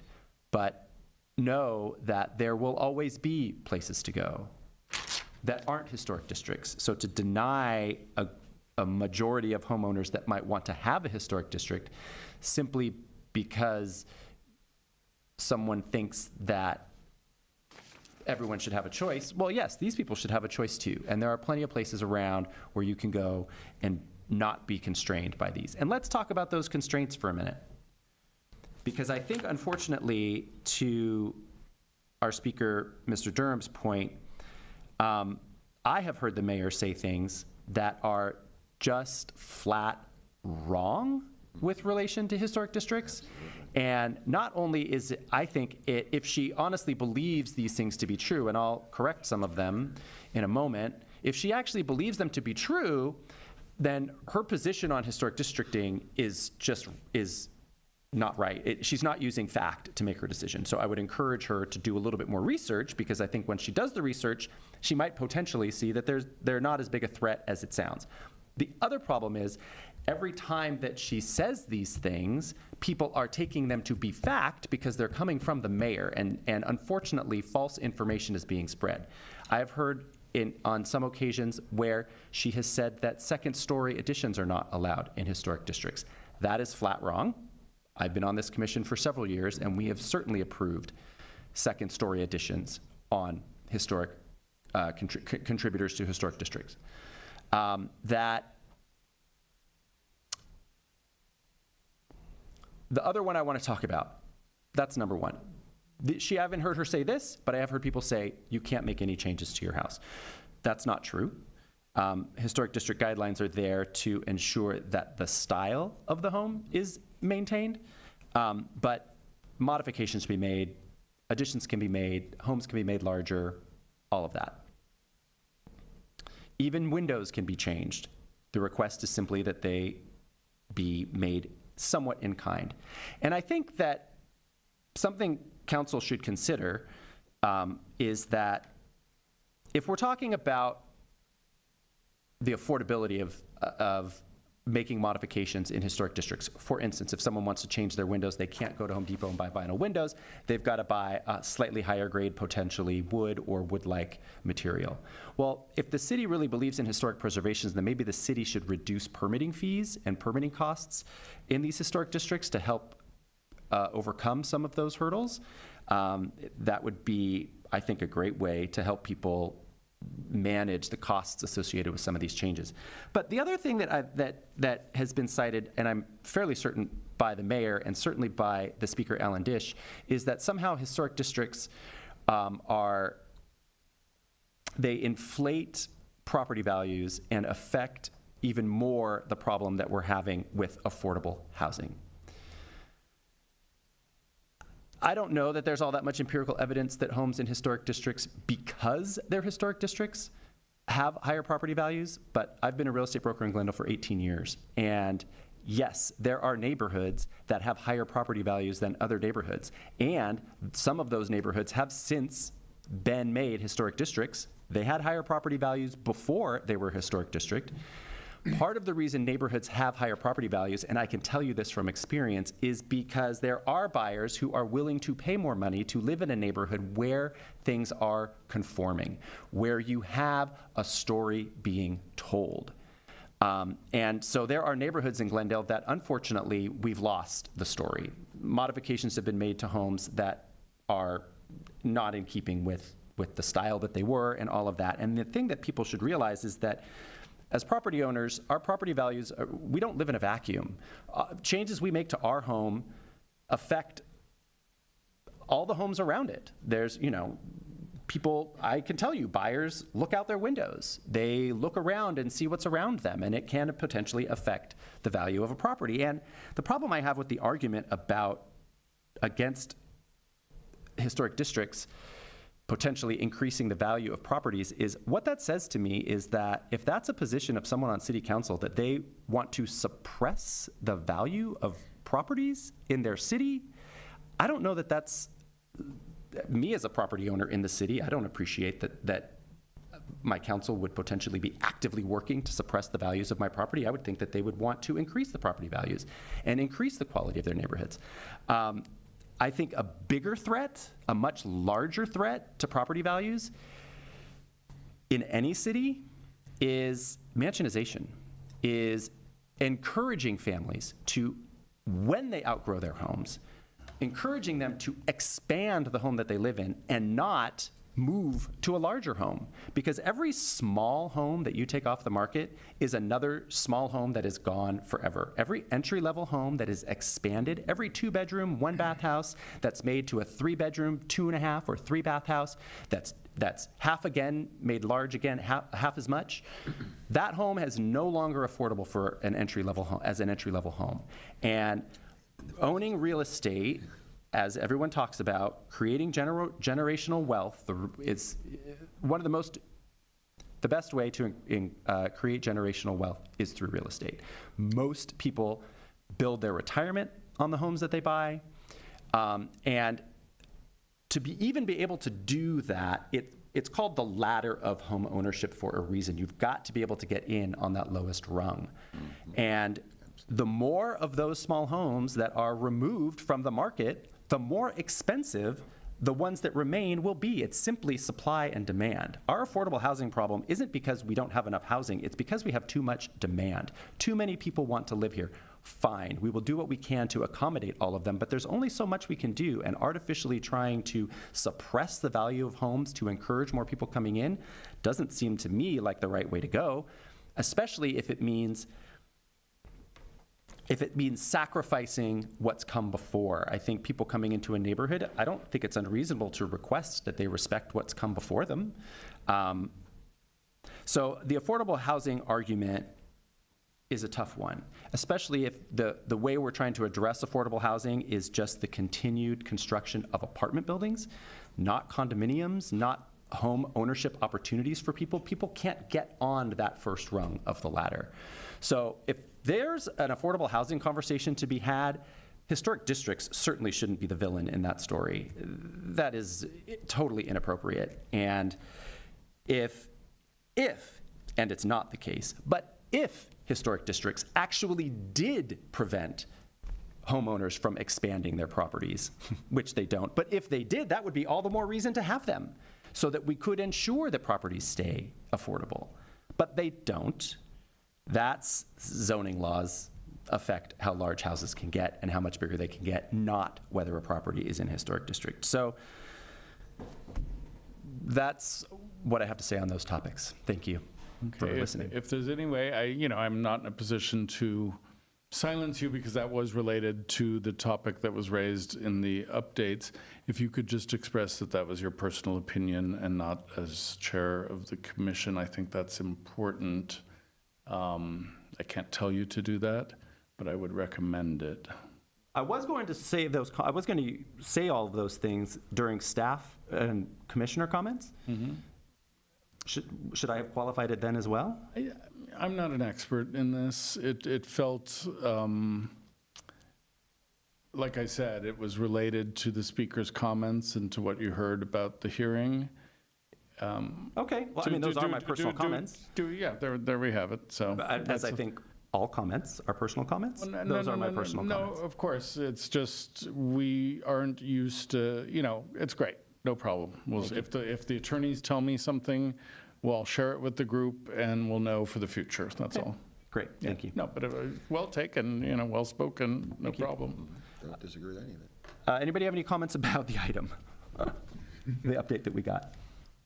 Very quickly, Jay, what will this do to the timetable of the timetable of the surveys now that you have city council approval? What are we looking at for timetables?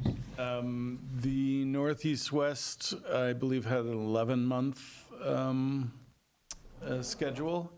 The district survey for Cleveland Knoll is a shorter time frame, but it's pushed back into their schedule a little because they have to do their initial reconnaissance of the full survey area, which would then include the Cleveland Knoll area. That's where they're going to be able to assess the boundary appropriateness and all of that.